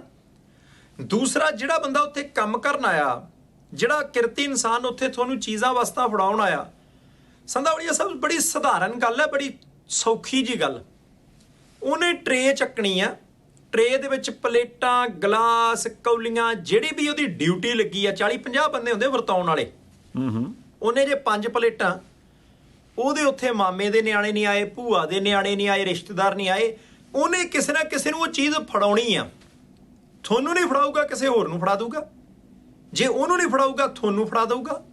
ਤੇ ਆਪਣੇ ਬੰਦੇ ਹੁੰਦੇ ਆ ਕਿ ਭਾਈ ਬਾਜਾਂ ਮਾਰਨੀਆਂ, ਇੱਧਰ ਮੈਨੂੰ ਪਹਿਲਾਂ ਦੇਣੀ ਆ, ਉਹਨੂੰ ਪਹਿਲਾਂ ਦੇਣੀ ਆ ਚੀਜ਼। ਇਸੇ ਗੱਲ ਤੋਂ ਡਰ ਡੁੱਕਰ ਜਿਹੜਾ ਲੜਾਈਆਂ ਸ਼ੁਰੂ ਹੋ ਜਾਂਦੀਆਂ, ਉਹਦੇ ਤੇ ਕਹਿੰਦੇ ਗੋਲੀ ਚਲਾਤੀ। ਹੁਣ ਕਾਨੂੰਨੀ ਕਾਰਵਾਈ ਹੋ ਰਹੀ ਹੈ, ਪਰ ਕਿਤੇ ਨਾ ਕਿਤੇ ਬਚਣਾ ਚਾਹੀਦਾ ਭਾਈ। ਵਿਆਹ ਦੇ ਵਿੱਚ ਬੀ ਦਾ ਲੇਖਾ ਨਾ ਪਾਇਆ ਕਰੋ। ਦੇਖੋ ਵਾਟ ਸਾਹਿਬ, ਇਹ ਗੱਲ ਤੇ ਆ ਵੀ ਜਿਹੜਾ ਆਪਣੇ ਅੰਦਰ ਇੱਕ ਫੁਕਰਾਪਨ ਆ ਗਿਆ ਨਾ, ਕੋਈ ਮੰਨੇ ਚਾਹੇ ਨਾ ਮੰਨੇ। ਜਦੋਂ ਆਪਾਂ ਪੰਜਾਬੀ ਕੌਮ ਦੀ ਗੱਲ ਕਰਦੇ ਹਾਂ, ਆਪਾਂ ਤਰੱਕੀ ਦੀ ਗੱਲ ਕਰਦੇ ਹਾਂ, ਸਾਰੀਆਂ ਗੱਲਾਂ ਸੱਚੀਆਂ। ਮਿਹਨਤੀ ਵੀ ਆਪਾਂ ਬਹੁਤ ਹਾਂ, ਤਰੱਕੀਆਂ ਵੀ ਆਪਾਂ ਬਹੁਤ ਕੀਤੀਆਂ, ਪਰ ਉਹਦੇ ਨਾਲ ਨਾਲ ਜਿੱਦਾਂ ਕੋਈ ਆਪਾਂ ਮੰਨ ਲਓ ਫਸਲ ਬੀਜੀ, ਫਸਲ ਦੇ ਵਿੱਚ ਕਿਸੇ 'ਤੇ ਕੋਈ ਹੋਰ ਕੁਝ ਨਹੀਂ, ਕਣਕ 'ਚ ਗੁੱਲੀ ਡੰਡਾ ਤੇ ਹੋ ਹੀ ਜਾਂਦਾ। ਉਹ ਜਿਹੜਾ ਗੁੱਲੀ ਡੰਡਾ ਨਾ, ਉਹ ਜਦੋਂ ਕਿਤੇ ਕਣਕੋਂ ਤਾਂ ਦਿਸਣ ਲੱਗ ਪਏ ਤੇ ਫਿਰ ਦੂਰੋਂ ਹੀ ਵੇਖ ਕੇ ਦੱਸ ਦਿੰਦਾ ਬੰਦਾ ਵੀ ਯਾਰ ਇਹ ਠੀਕ ਨਹੀਂ ਫਸਲ। ਸੋ ਇਹ ਵੀ ਮੈਨੂੰ ਲੱਗਦਾ ਵੀ ਅੱਜ ਦੇ ਹਾਲਾਤਾਂ ਦੇ ਵਿੱਚ ਚੀਜ਼ ਕਿਤੇ ਨਾ ਕਿਤੇ ਨੋਟ ਕਰਨ ਵਾਲੀ ਆ ਵੀ ਠੀਕ ਆ, ਜੇ ਅਸੀਂ ਤਰੱਕੀਆਂ ਕਰ ਲਈਆਂ, ਜੇ ਅਸੀਂ ਮਿਹਨਤਾਂ ਕੀਤੀਆਂ, ਅਸੀਂ ਸਾਰਾ ਕੁਛ ਹਾਸਲ ਕਰ ਲਿਆ। ਹੁਣ ਹਥਿਆਰ ਕਿਹੜਾ ਵੀ ਫ੍ਰੀ ਆ ਜਾਂਦਾ, ਉਹ ਵੀ ਜੇ ਕਿਸੇ ਨੇ ਖਰੀਦਿਆ ਤੇ ਉਹਦੇ 'ਤੇ ਵੀ ਪੈਸੇ ਲਾਏ ਆ, ਤੇ ਜੇ ਕਿਸੇ ਨੂੰ ਤਾਂ ਲਾਇਸੈਂਸ ਬਣਾਇਆ ਤੇ ਉਹ ਕਿੱਦਾਂ ਦੀ ਪਹੁੰਚ ਚਾਹੀਦੀ, ਉਹ ਵੀ ਸਾਰਿਆਂ ਨੂੰ ਪਤਾ।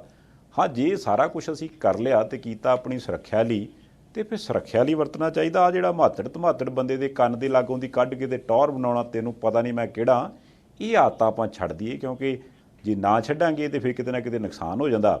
ਫਿਰ ਜਦੋਂ ਅਗਲੇ ਮੋਟਰਸਾਈਕਲ ਦੇ ਵਿਚਾਲੇ ਭਾ ਕੇ ਲੈ ਜਾਂਦੇ ਆ ਤੇ ਫਿਰ ਮਗਰ ਗਲੇਡੂ ਸੁੱਟਦਾ ਟੱਬਰ ਜਾਂਦਾ, ਤੇ ਮੁੜ ਕੇ ਇੱਧਰ ਉੱਧਰ ਵਕੀਲਾਂ ਦੇ ਚੱਕਰ ਕੱਢਦਿਆਂ ਅਖੀਰ ਪਤਾ ਲੱਗਦਾ ਵੀ ਇੰਨੇ ਸਾਲਾਂ ਲਈ ਅਗਲਾ ਵੱਜ ਗਿਆ।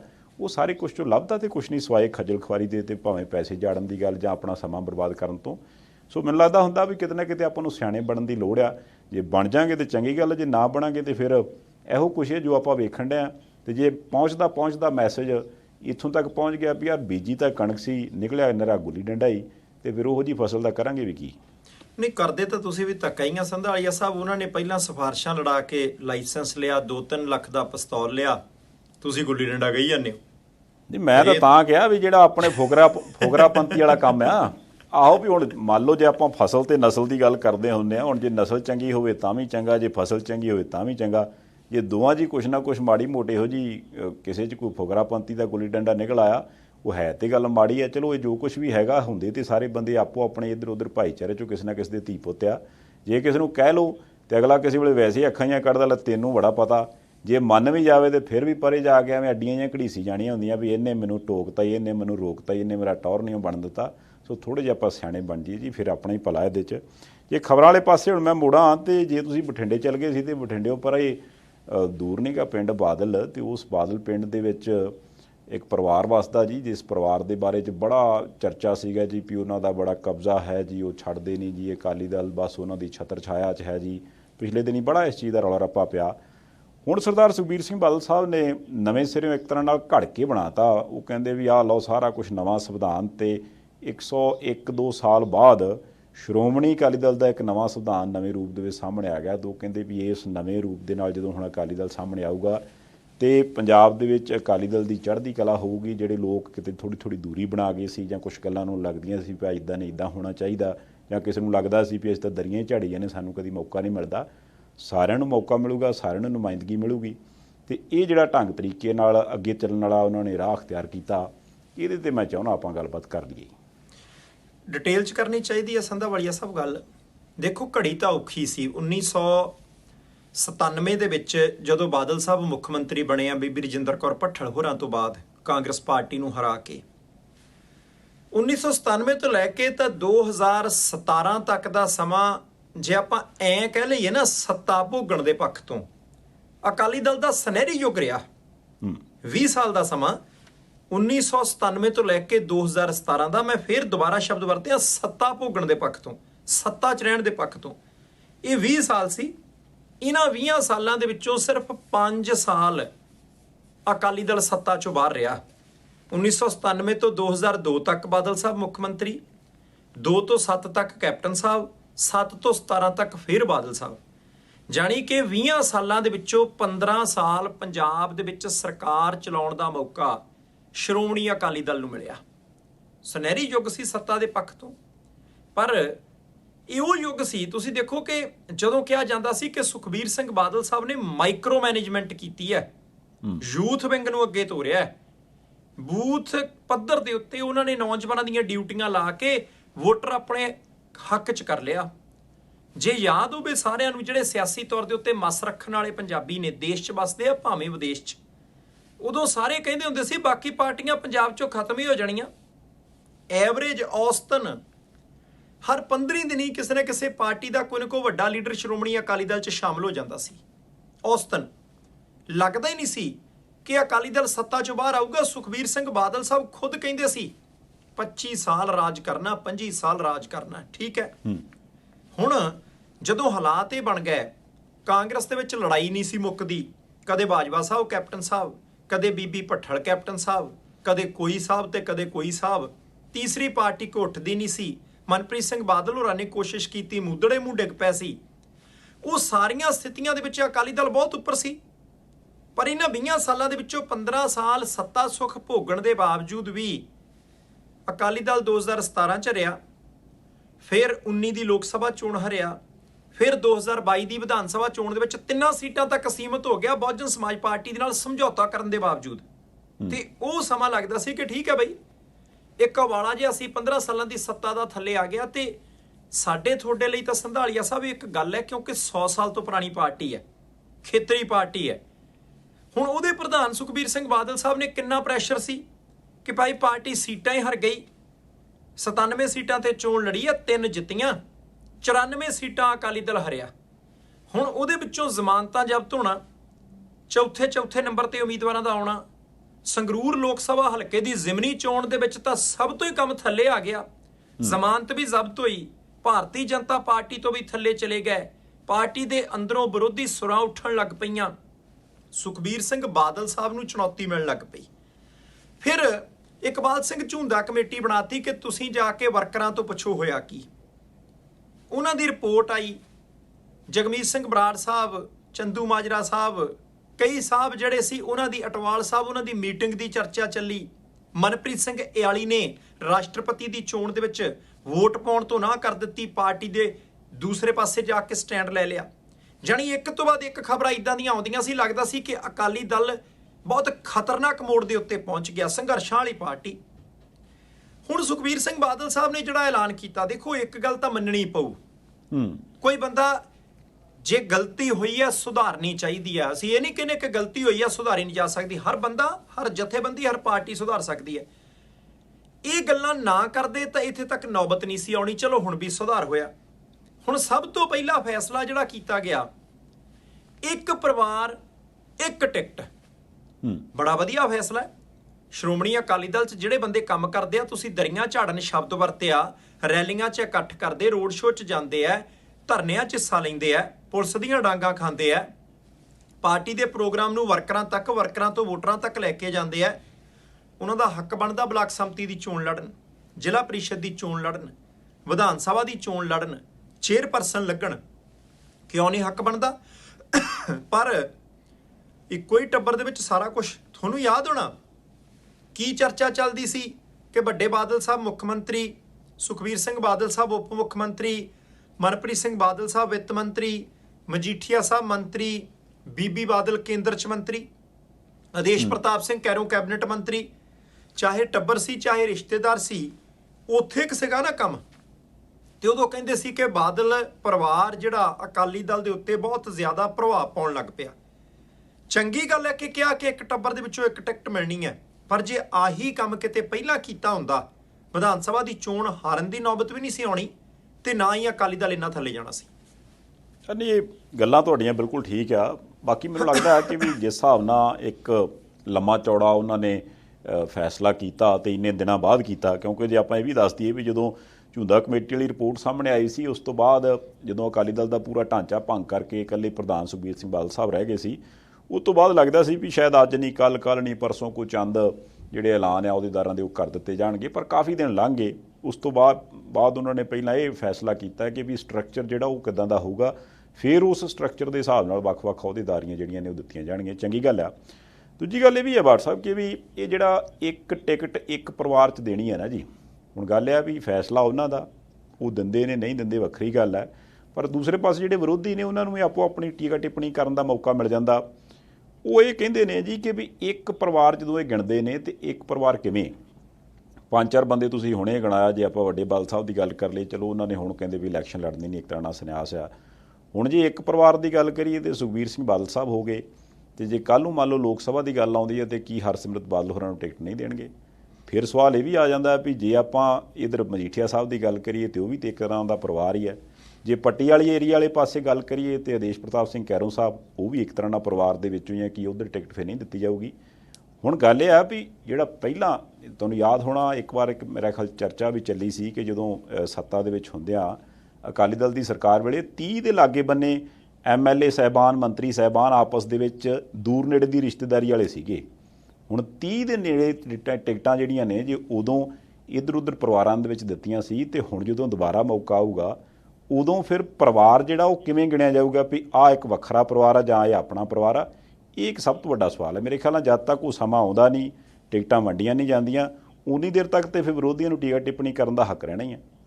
ਦੇਖੋ, ਬੜੀ ਇੱਕ ਸਾਫ਼ ਜੀ ਗੱਲ ਹੈ ਸੰਧਾਲੀਆ ਸਾਹਿਬ, ਪੰਜਾਬ ਦੇ ਲੋਕਾਂ ਨੇ ਇੱਕ ਗੱਲ ਤਾਂ ਸਾਫ਼ ਕਰ ਦਿੱਤੀ ਹੈ ਕਿ ਉਹਨਾਂ ਨੂੰ ਕੋਈ ਲੈਣਾ ਦੇਣਾ ਨਹੀਂ, ਕੋਈ ਕਿੰਨਾ ਪੁਰਾਣਾ ਸਿਆਸੀ ਪਰਿਵਾਰ ਹੈ, ਕੋਈ ਕਿੰਨਾ ਰਸੂਖਦਾਰ ਪਰਿਵਾਰ ਹੈ, ਕੋਈ ਕਿੰਨਾ ਵੱਡਾ ਸਿਆਸੀ ਪਰਿਵਾਰ ਹੈ।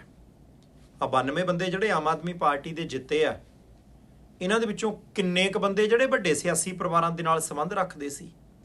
ਲੋਕ ਨਹੀਂ ਅਹਿਮੀਅਤ ਦਿੰਦੇ। ਇਹ ਭੁਲੇਖਾ ਹੈ ਕਿ ਭਾਈ ਦਾਦਾ ਜੀ ਸਿਆਸਤ ਸੀ, ਬੇਟਾ ਸਿਆਸਤ ਦੇ ਵਿੱਚ ਹੈਗਾ, ਉਹਦਾ ਬੇਟਾ ਵੀ ਸਿਆਸਤ ਦੇ ਵਿੱਚ ਹੋਵੇ ਤਾਂ ਉਹ ਚੰਗੇ ਸਿਆਸਤਦਾਨ ਹੋਣਗੇ। ਨਾ, ਲੋਕ ਕਹਿੰਦੇ ਆ ਕਿ ਭਾਈ ਠੀਕ ਹੈ, ਉਹ ਇੱਕ ਪੱਖ ਹੈ ਇਸ ਸਾਰੀ ਤਸਵੀਰ ਦਾ, ਪਰ ਆ ਵੀ ਇੱਕ ਪੱਖ ਹੈ ਕਿ ਸਾਨੂੰ ਆਪਣੀਆਂ ਸਹੂਲਤਾਂ ਚਾਹੀਦੀਆਂ, ਸਾਨੂੰ ਲੋਕਤੰਤਰ ਦੇ ਵਿੱਚ ਆਪਣੇ ਹੱਕ ਚਾਹੀਦੇ ਆ, ਸਾਡੇ ਨਿਆਣਿਆਂ ਨੂੰ ਕੰਮ ਚਾਹੀਦਾ, ਸਾਨੂੰ ਸਿਕਿਉਰਿਟੀ ਚਾਹੀਦੀ ਹੈ। 92 ਬੰਦੇ ਜਿਤਾਤੇ ਨਾ। ਹੁਣ ਮੈਨੂੰ ਜਿੱਥੋਂ ਤੱਕ ਲੱਗਦਾ, ਪਰਿਵਾਰ ਦੀ ਗੱਲ ਹੈ, ਰਿਸ਼ਤੇਦਾਰੀ ਦੀ ਗੱਲ ਨਹੀਂ। 2 ਬੰਦੇ ਬੈਠੇ ਸੀ, ਸੁਖਬੀਰ ਸਿੰਘ ਬਾਦਲ ਸਾਹਿਬ ਪ੍ਰੈਸ ਕਾਨਫਰੰਸ ਦੇ ਵਿੱਚ ਵਿਚਾਲੇ, ਇੱਕ ਪਾਸੇ ਭੁੰਦੜ ਸਾਹਿਬ, ਇੱਕ ਪਾਸੇ ਚੰਦੂ ਮਾਜਰਾ ਸਾਹਿਬ। ਹੁਣ ਇਹਨਾਂ ਦੇ ਵਿੱਚੋਂ 2 ਪਰਿਵਾਰ ਤਾਂ ਸਿੱਧੇ ਤੌਰ ਤੇ ਪ੍ਰਭਾਵਿਤ ਹੋਣਗੇ, ਕਿਉਂਕਿ ਐਤਕੀ ਜਦੋਂ ਵਿਧਾਨ ਸਭਾ ਦੀਆਂ ਚੋਣਾਂ ਹੋਈਆਂ, ਚੰਦੂ ਮਾਜਰਾ ਸਾਹਿਬ ਨੇ ਵੀ ਚੋਣ ਲੜੀ ਤੇ ਉਹਨਾਂ ਦੇ ਬੇਟੇ ਨੇ ਵੀ ਚੋਣ ਲੜੀ। ਇਹਦਾ ਮਤਲਬ ਹੈ ਕਿ ਜੇ ਸ਼੍ਰੋਮਣੀ ਅਕਾਲੀ ਦਲ ਆਪਣੇ ਇਸ ਫੈਸਲੇ ਦੇ ਉੱਤੇ ਕਾਇਮ ਰਹਿੰਦਾ ਹੈ ਤਾਂ ਚੰਦੂ ਮਾਜਰਾ ਪਰਿਵਾਰ ਦੇ ਵਿੱਚੋਂ ਇੱਕ ਨੂੰ ਹੀ ਟਿਕਟ ਮਿਲੂਗੀ, ਜਾਂ ਪ੍ਰੇਮ ਸਿੰਘ ਚੰਦੂ ਮਾਜਰਾ ਸਾਹਿਬ ਨੂੰ ਤੇ ਜਾਂ ਉਹਨਾਂ ਦੇ ਬੇਟੇ ਨੂੰ। ਦੂਸਰਾ, ਸੁਖਬੀਰ ਸਿੰਘ ਬਾਦਲ ਸਾਹਿਬ ਹੋਰਾਂ ਨੂੰ ਸਭ ਤੋਂ ਪਹਿਲਾਂ ਇਸ ਮੁੱਦੇ ਦੇ ਉੱਤੇ ਕੰਮ ਕਰਨਾ ਪਊਗਾ, ਕਿਉਂਕਿ ਸੁਖਬੀਰ ਸਿੰਘ ਬਾਦਲ ਸਾਹਿਬ ਵੀ ਐਮਪੀ ਨੇ, ਬੀਬੀ ਬਾਦਲ ਵੀ ਐਮਪੀ ਨੇ। ਦੋਨਾਂ ਦੇ ਵਿੱਚੋਂ ਟਿਕਟ ਫਿਰ ਇੱਕ ਨੂੰ ਮਿਲੂ, ਕਿਉਂਕਿ ਟੱਬਰ ਇੱਕ ਹੈ। ਤੇ ਜਿੱਥੋਂ ਤੱਕ ਮੈਨੂੰ ਲੱਗਦਾ, ਸੰਧਾਲੀਆ ਸਾਹਿਬ, ਸੁਖਬੀਰ ਸਿੰਘ ਬਾਦਲ ਸਾਹਿਬ ਚੋਣ ਨਹੀਂ ਲੜਨਗੇ। ਮੈਨੂੰ ਲੱਗਦਾ ਹੈ ਬੀਬੀ ਬਾਦਲ ਹੀ ਚੋਣ ਲੜਨਗੇ, ਕਿਉਂਕਿ ਉਹ ਕੇਂਦਰ 'ਚ ਮੰਤਰੀ ਵੀ ਰਹੇ ਆ ਤੇ ਸੁਖਬੀਰ ਸਿੰਘ ਬਾਦਲ ਸਾਹਿਬ ਕਈ ਵਾਰੀ ਕਹਿ ਚੁੱਕੇ ਆ ਕਿ ਮੇਰਾ ਕੇਂਦਰ ਦੀ ਰਾਜਨੀਤੀ ਦੇ ਵਿੱਚ ਜਾਣ ਦਾ ਕੋਈ ਇਰਾਦਾ ਨਹੀਂ।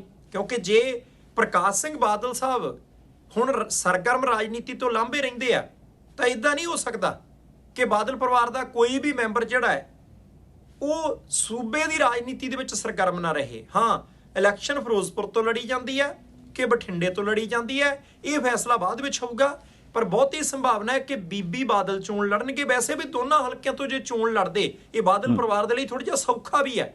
ਜਿੱਦਾਂ ਦੀਆਂ ਰਾਜਨੀਤਿਕ ਸਥਿਤੀਆਂ ਨੇ, ਜਿਸ ਤਰੀਕੇ ਸਰਕਾਰ ਜਾ ਰਹੀ ਹੈ, ਉਹਨਾਂ ਸਥਿਤੀਆਂ ਦੇ ਵਿੱਚ ਇੱਕ ਸੀਟ ਦੇ ਉੱਤੇ ਜ਼ੋਰ ਲਾਉਣਾ ਇਹਨਾਂ ਨੂੰ ਫਾਇਦੇਮੰਦ ਹੋਏਗਾ। ਸੰਕਟ ਘਟ ਰਿਹਾ ਹੈ। ਤੇ ਤੀਸਰੀ ਗੱਲ ਜਿਹੜੀ ਮੈਨੂੰ ਇੰਪੋਰਟੈਂਟ ਲੱਗਦੀ ਹੈ, ਮਜੀਠੀਆ ਸਾਹਿਬ ਦਾ ਚਲੋ ਟੱਬਰ ਵੱਖਰਾ, ਕੈਰੋਂ ਪਰਿਵਾਰ ਵੱਖਰਾ, ਰਿਸ਼ਤੇਦਾਰੀ ਜ਼ਰੂਰ ਹੈ। ਇੱਕ ਸਮੱਸਿਆ ਜਿਹੜੀ ਹੈ ਉਹ ਕਲੀਅਰ ਕਰਨੀ ਚਾਹੀਦੀ ਹੈ।